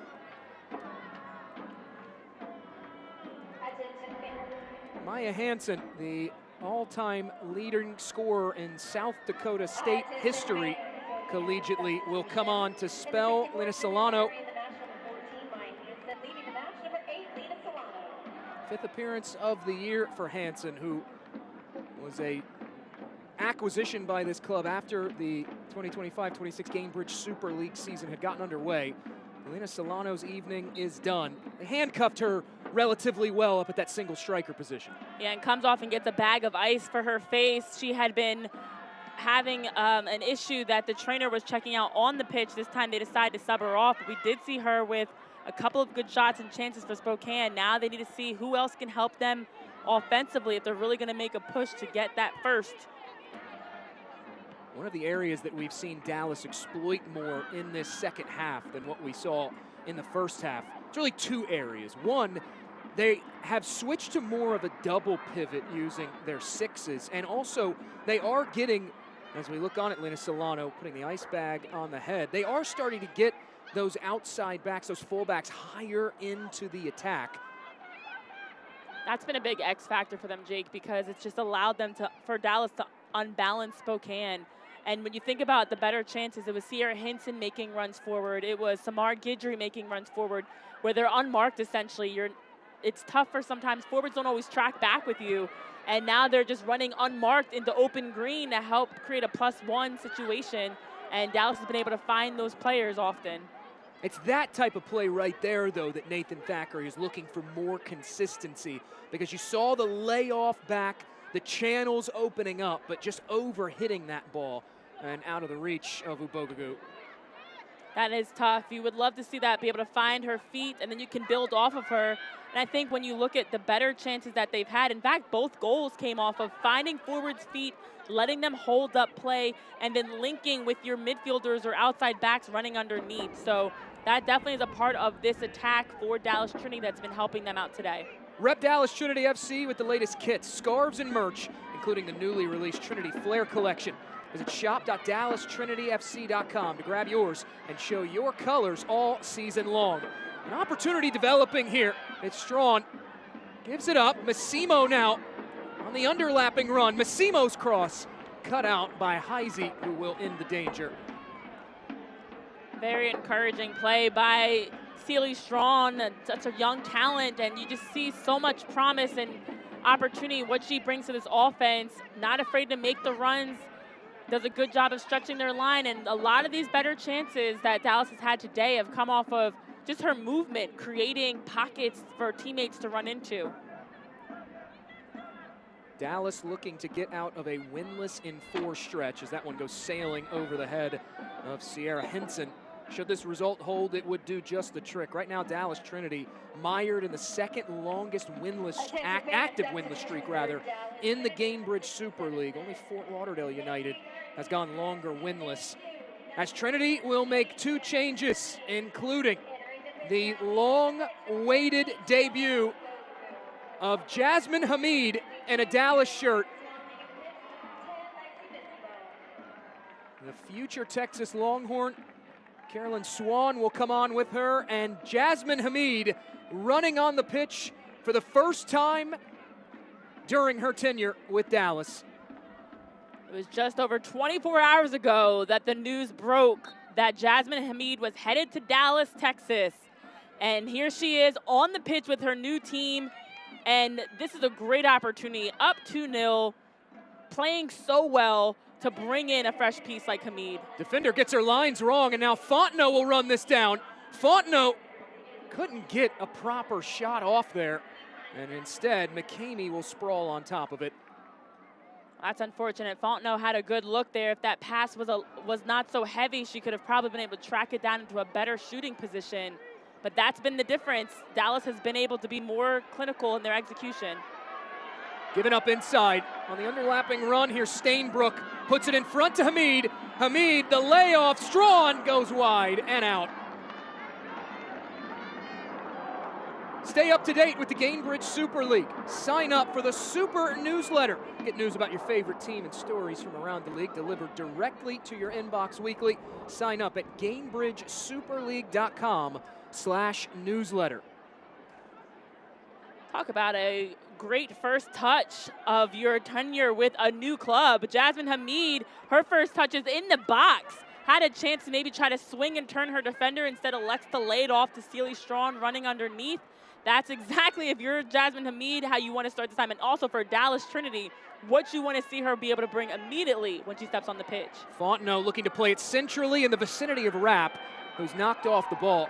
Nathan Thackeray, pretty candid guy. He was open with us this week, and he said the last time Dallas played Fort Lauderdale when Jasmine Hamid was still on the Fort Lauderdale United roster, as this one in behind and picked up by Spokane, he said he turned to Chris Petrocelli and he said, do whatever you need to bring her into this organization. He called her a dynamic changing player for Dallas Trinity. And her stats tell the full story, Hamid's do. 5th all-time in league history in goals, 4 goals in 19 appearances this season with Fort Lauderdale.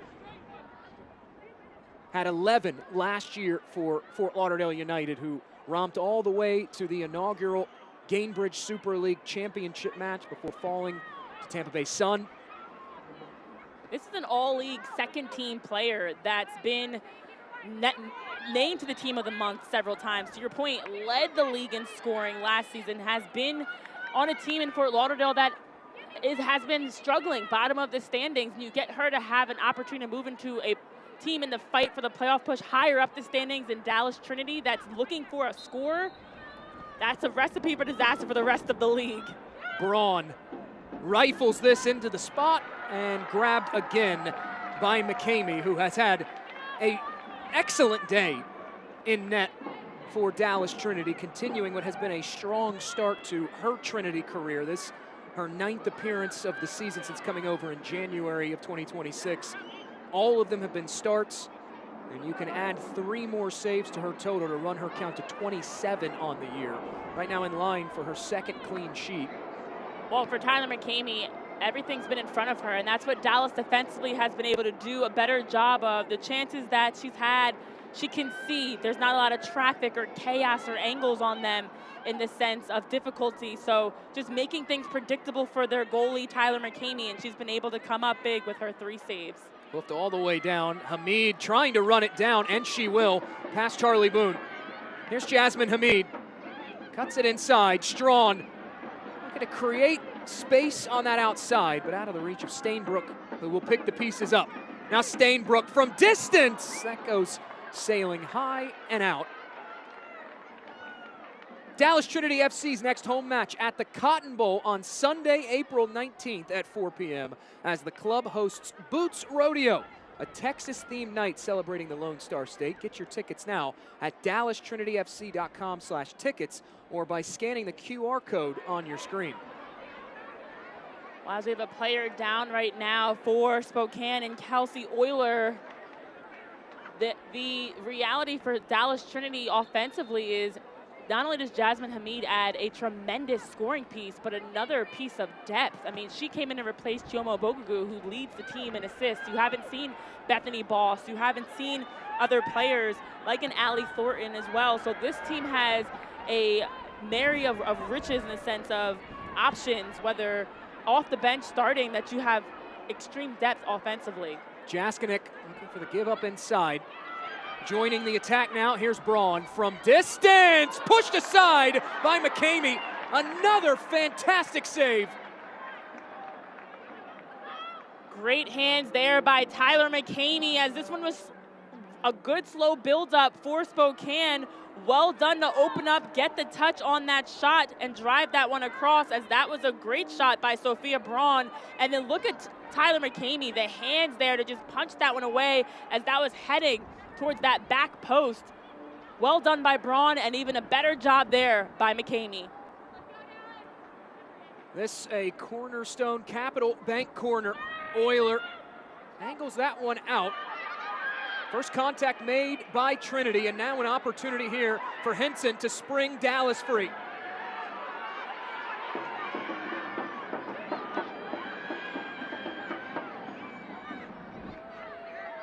Heisey comes out and will clear it away. Takes a deflection though, and it will stay here with Dallas Trinity. Dallas will have a throw.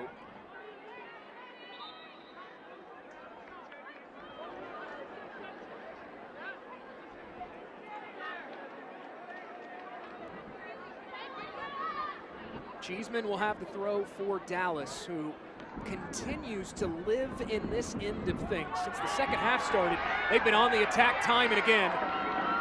Lancaster out wide. Lancaster deflects it off the boots of Reese Tappan, and it's out for a Trinity corner.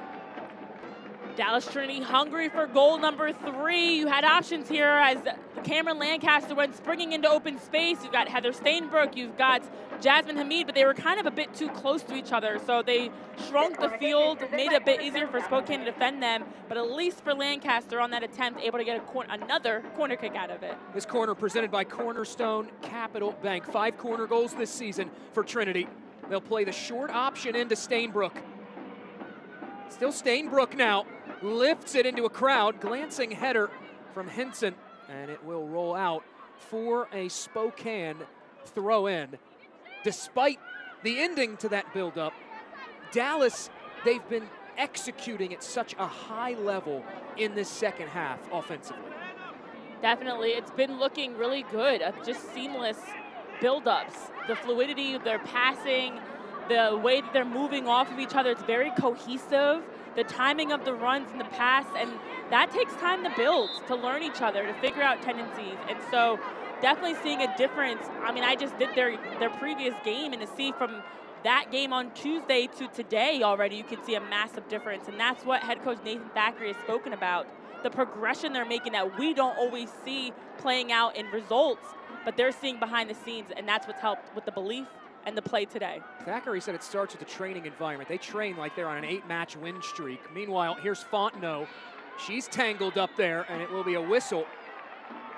Defensively, as much as the offense deserves credit today for Dallas, especially in this second half, defensively, they have locked down the stars for Spokane. We highlighted Fontenot at the top of our broadcast, 2 goals in the last 5. She's had maybe 15 touches today. Yeah, and the other reality is this is a lot easier for your offense to go to work when you're keeping a clean sheet. You know, they were trailing Tampa Bay 1-0 when Amber Wisner's penalty kick tied things up. So you're chasing the game.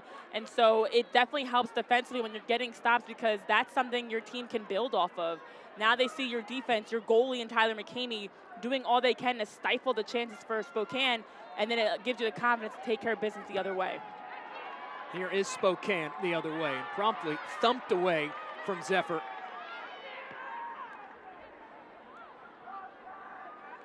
Boone trying to switch it.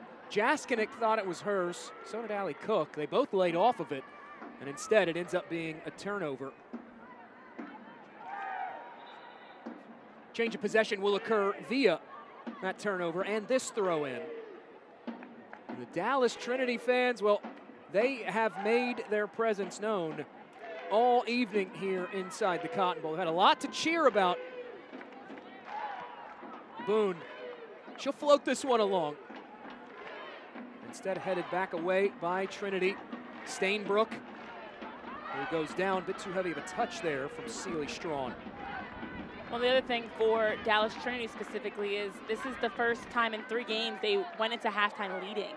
They were trailing 2-0 with 2 stoppage time goals against Sporting Jacks. They were trailing Tampa Bay 1-0 with a goal getting caught flat in transition. So, you know, it says a lot to your belief when you can start to see things coming together. The proof is in the pudding. They've been putting it together and now have had a chance to see that success lead to a lead at the half, a clean sheet, a second insurance goal, and to be in the driver's seat versus chasing this game versus Spokane.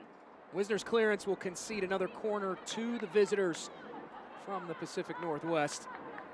6th corner of the evening coming up. This corner sponsored by Cornerstone Capital Bank. Well, after a very even first half of shots and corners, Spokane has not been creating the same volume.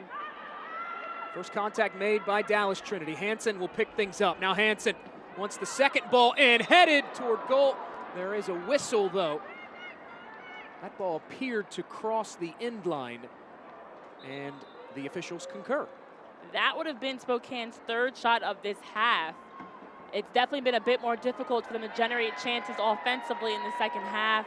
That's also been something that's changed. We saw them with the chances. It was Tori Zierenberg, it was Lena Solano in the first half that were able to get some good looks for them. Shots from distance, corner kicks.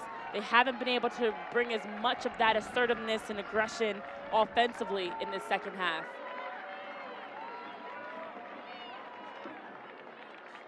Attention fan substitutions for Dallas Trinity. A double change for Nathan Thackeray and Dallas Trinity as Yenny Danielson will come on and joined alongside the former NWSL Rookie of the Year, Bethany Boss. Another example of that depth that Dallas Trinity has, that a player like Bethany Boss can be a late sub for you. And this game kind of opposite. Last game she started and then Celie Strawn came in for her late and then reverse it today. Celie Strawn, as she's all smiles on the sideline after a strong production today, gets a break, and now Bethany Boss can pick up where she left off. Dallas able to win that ball back. It's been a quiet second half offensively for Spokane. Just one shot on target after 3 in the opening 45. Meanwhile, Hamid hesitates, shakes free. She'll slide it back inside. Good action over to Henson, put in front, off the boots of Yenny Danielson and out. Well, before it even went out of bounds, she was in an offside position, and that was another good buildup. Look at the patience, the extra pass made out wide to Henson from Swan, and then there goes Yenny Danielson just springing forward, and partly why she was so wide open is she was a couple steps offside. But the idea was there to be able to make the runs in the box and get on the receiving end of that service. Just like we've got the backs of Dallas Trinity FC, Trust and Will also has yours, helping families protect their legacy for generations. Start your plan today at trustandwill.com. We get a whistle from Drew Klimp. This has been a markedly more physical second half than what we saw in the first half.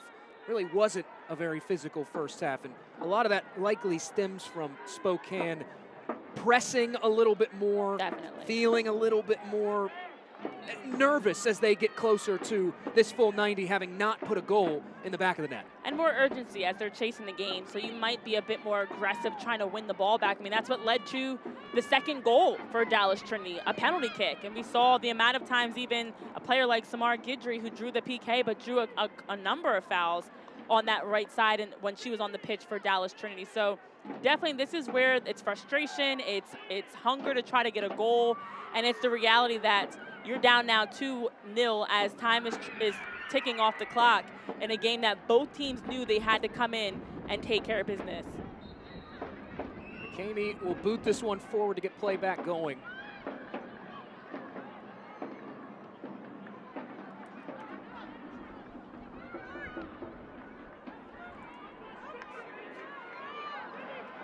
On the move is Dallas Trinity. Looking to play Bethany Boss in behind, though. Reese Tappan cutting her path to the ball off, and Heisey will toss it out. For Dallas, one thing that Nathan Thackeray reiterated to us, that training environment, as Henson will clear it out, he says they have a number of players in this organization who they may not play consistently, they may not play at all, but they're crucial to their development as a team. And he feels like that's been the biggest difference since the start of the spring season, as Spokane will make their final change of the evening. Madeline Desiano will come on, the former 48th overall pick by the Houston Dash 3 seasons ago. 11th appearance of the Gainbridge Super League season for Desiano. Both Dallas and Spokane now have made their 5th and final change. But going back to Thackeray as Spokane tosses it in to Kat Rapp, he said that that has created a real belief amongst this team to just not give up. This slipping through, whip toward goal, and Fontenot can't put it on the target. And that's been the story of the day offensively for Spokane. Getting into the final third, 55 final third entries, only 15 touches in that penalty area. That's not as consistent as Nicole Lukic would be looking for. It's not as consistent and it's not as threatening as what they need. Essentially, in a game like this, you compare the attacks that we've seen from Dallas Trinity, and they hit 3 posts, they scored 2 goals, they've generated a lot more just around the goal, and it's just both teams have had chances, but as the game's gone on, Spokane's had less and Dallas has had more, and you can't have that drop off. You need to get better as the game goes on, if anything, and continue putting the pressure on. And right now there's been so much more pressure on the defense for Spokane that they've been at times having breakdowns. But to your point, I wanted to hit on the other component for Dallas, as Nathan Thackeray spoke about, the buy-in in the team, that team first mentality, this is also a group that has several players with 2 or 3 goals. It's not just one player. So they truly are by committee in the success in the results. Turned over, fired toward Heisey. There's been a bit of hesitancy at times on the back line today for Spokane when having opportunities to knock a player off the ball, clear it away, and now issues playing out of the back as Bethany Boss will fire that into the stands. Going back to Thackeray, though, what are the reasons he puts so much emphasis on that training environment? He told us this Dallas team has the smallest roster in the Gainbridge Super League, so they have to be relentless. They have to have that good fitness to be able to carry themselves through a full 90 minutes and then some. And they have, other than a 10 to 15 minute stretch in the first half, they have been in charge of this contest from the opening whistle. And that's a positive because not only have they been in charge, but they've been able to put the ball away. They've had times in both of their recent losses, as a prime example, where they were the better of possession and shots and creating chances. The difference was they weren't able to put one home. They weren't able to even put the shots on target. And you have to ensure you're continuing to put pressure on your opponent, make them have to continue to defend, facing their own goal and pulling it all together to try to keep you from scoring.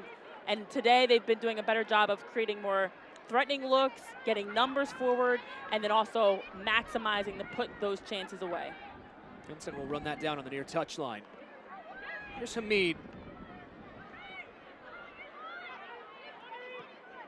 For Spokane, one area that Nicole Lukic, cycling back to the draw against Sporting Jacks, she had felt like their central defending was very stout. Their defending high up the pitch was very good. We saw some flashes of that early today, but they were not able to carry that momentum through for consistent stretches. One area that has been strong for Spokane Zephyr is set piece generation. This already their 3rd corner of the second half. They've had 3 attacking half free kicks as well. Yeah, so we saw that pass attempt headed towards Kat Rapp, who was unable to track it down. They have created a lot of corner kicks this game. This corner presented by Cornerstone Capital Bank. Swung in, headed down but wide. Allie Cook first to it. Allie Cook using her height, her strong presence in the air to nearly be able to tuck one home for Spokane. Listen, as much as we're talking about the control of this game by Dallas Trinity, with time still on the clock, a late goal by Spokane definitely makes things very interesting. They're not fully out of the hunt yet. Should this result hold, and thanks to DC Power's loss at home earlier this week against Lexington, this would give Dallas Trinity a 6-point cushion between the 4th and 5th place teams in the Gainbridge Super League table. That is key, Jake. At this stretch, you want to be able to control what you can control to get points to continue to climb the table, but also to create that separation.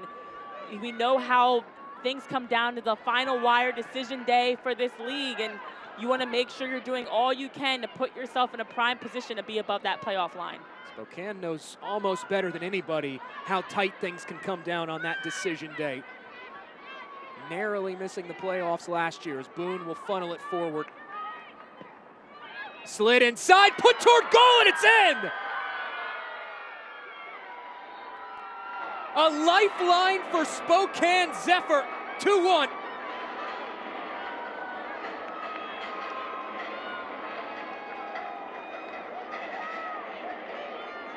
This game is not over yet. Look at Spokane firing back to close the deficit. Great work right here to get forward through Charlie Boone, finds out wide, and then look at the run by Kat Rapp to get on the other end of it. A good feed by Madeline Desiano to find Rapp, to find the back of the net, and then just like that, as this game looks like it's winding down, Spokane answers back to say, not yet, Dallas Trinity. We've got a little more left in the tank just to make things interesting. Better late than never. It took 88 minutes, and Zephyr are on the board. Not a bad time for your first professional goal if you're Kat Rapp. Dallas now looking for the answer.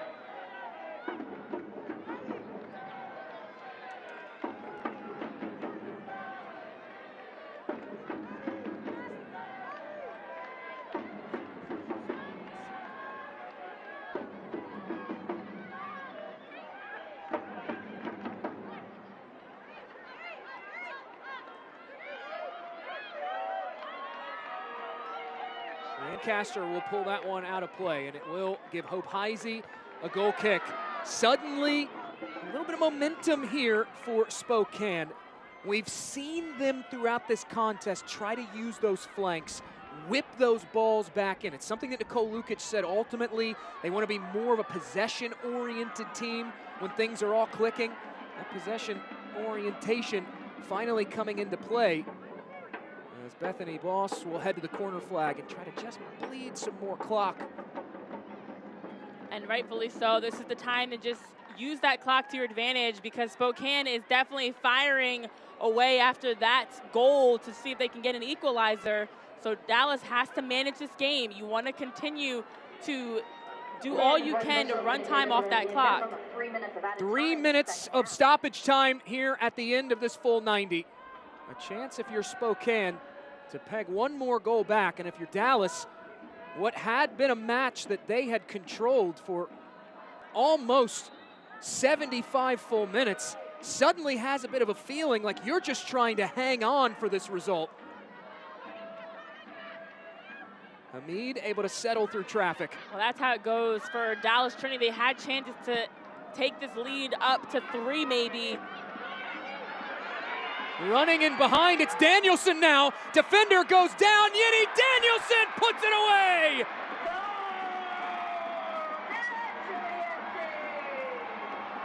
Two-goal lead restored, and Dallas will take all 3 points on this Saturday. 3-1. Yeni Danielson, who just entered the match not too long ago. Look here, working 1v1, able to just regain possession here around Reese Tappan. A quick touch around Tappan, and she's in the open space. 1-2 touch, back of the net for Yeni Danielson, out of the reach of Hope Heisey, and into the back of the net for that second insurance goal that was needed for Dallas Trinity as Spokane was chomping on their heels to get a late equalizer. 2 goals in a span of 2 minutes in this contest. Momentum recaptured by Dallas in second half stoppage time.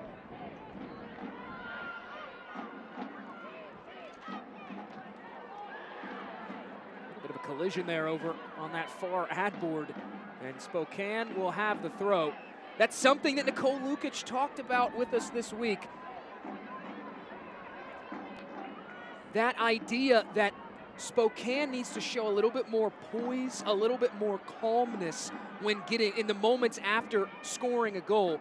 They went up first on Sporting Jacks in the 18th minute last match week. 5 minutes later, immediately conceded the equalizer, and that one finished in a 1-1 stalemate. Those are things that she just continues to preach to this team, that calmness, keeping your head about you. As Fontenot will drive this in, looking for Jaskinek.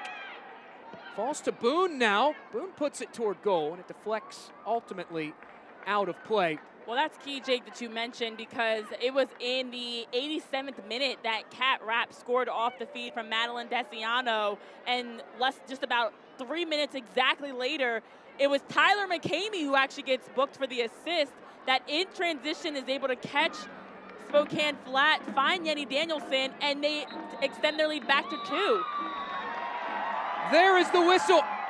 Full time has been reached in Dallas. Trinity, for the first time under Nathan Thackeray, victorious at home. That has to feel good if you're Dallas Trinity. Both teams had stretches of really good, strong soccer, but the overall 90 minutes, Dallas Trinity had the better of play. For Nathan Thackeray and his group to finally be able to break this 4-game winless skid, to get back in the win column, a convincing win, that is a great, remarkable way to see all the pieces of the puzzle coming together for Dallas Trinity. Trinity holds off a hard-fought rally from Spokane. They get the winner in stoppage time, and they pick up all 3 points, 3-1. We'll head to Cotton Bowl to break it all down.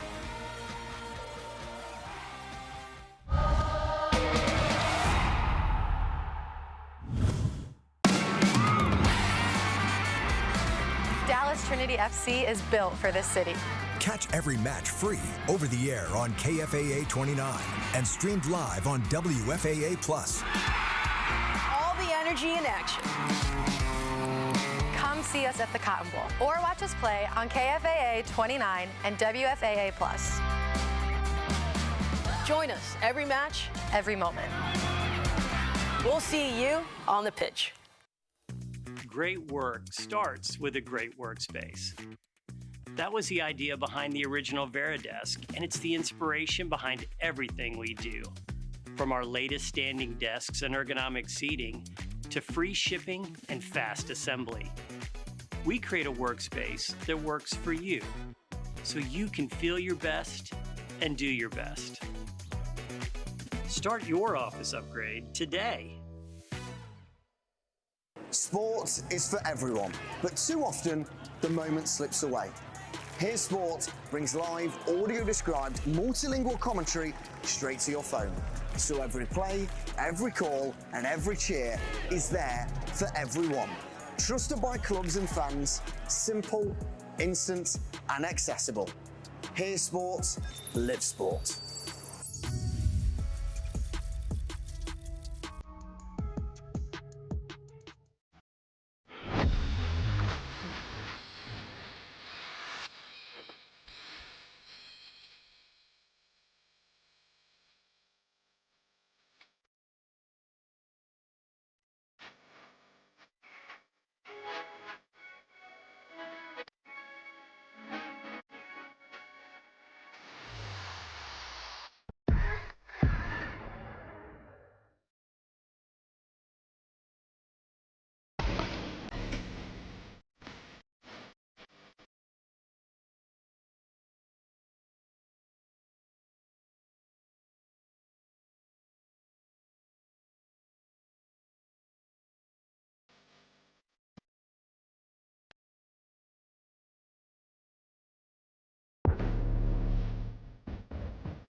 Dallas Trinity picks up their third win of the season against Spokane across 4 matches, 3-1. And we are joined pitchside by Yinny Danielson, the match-winning goal scorer. And Yinny, I want to start with that goal. You all give up the late goal. What were you seeing there? How were you able to take that distribution and slot it past the Spokane keeper? I felt like we were a little bit under pressure after they scored, and Tyler felt the need to boot the ball across the field, and I felt like their backline was like surprisingly high, so I was just gonna go and take my chance on it, and yeah, it ended up being a goal. A great insurance goal for you guys to help secure your first win in 5 games. What was the difference in this victory for you guys today? I feel like we kept our composure when we had the ball. We created way more than previous games. I felt like we got shots on target, and yeah, that just like gives us confidence, and we kept doing the same thing that we did in the first half, so yeah. Yinny, how do you take this crucial result, these 3 points, and turn this into momentum down the stretch of the season to stay above that playoff cut line? Yeah, I think this is like super important for us. It's the last home game before we go away again, so this is only going to give us more and more confidence to the upcoming games, because away games are always tougher than the home ones. So yeah, we just got to keep pushing and take the next game. Yinny Danielson, not a bad time to get your first goal of the season. She helped seal it for Dallas over Spokane. Yinny, thank you for your time. Thank you. Well, we've heard from the goal scorer. Let's show you the goals that were scored with our full-time highlights. And Renee, it was an offensive outing today for Dallas. It definitely was, and this was an own goal off of Kelsey Euler, as Heather Stainbrook was able to get on the receiving end of the pass from Chioma Obogugu. A nice 3-player combination with Strawn, Obogugu, and Stainbrook off of Euler, a post and into the back of the net. And after a 1-0 lead at half, Dallas Trinity able to extend that to 2, as they did a great job building forward, getting up with Samar Guidry, draws the foul in the box, and then captain Amber Wisner for the 2nd consecutive game, as they had a penalty kick, gets the call, finishes it, and up 2-0 is Dallas Trinity. But the game was not over yet. We had more goals to come in the 88th minute. It was Spokane that finally was able to get going. Spraying that one wide was Charlie Boone to find Madeline Desiano, and Desiano slots it across to Cat Rapp, who makes it 2-1, and Spokane is starting to feel like they're coming back. Again, the ball out wide, and look at this spacing, the timing, the runs in the box. Spokane had 5 different players across the 6 ready to get on the receiving end of that feed by Desiano, and as Spokane was trying to chip away, Tyler McCamey, the goalie, with the assist, knocks it forward to Yenny Danielson. Danielson, a quick 1-2, pow, works around Reese Tappan, able to slip and slide to set up this shot, finishes around Hope Heisey, and gets the insurance.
In terms of standings.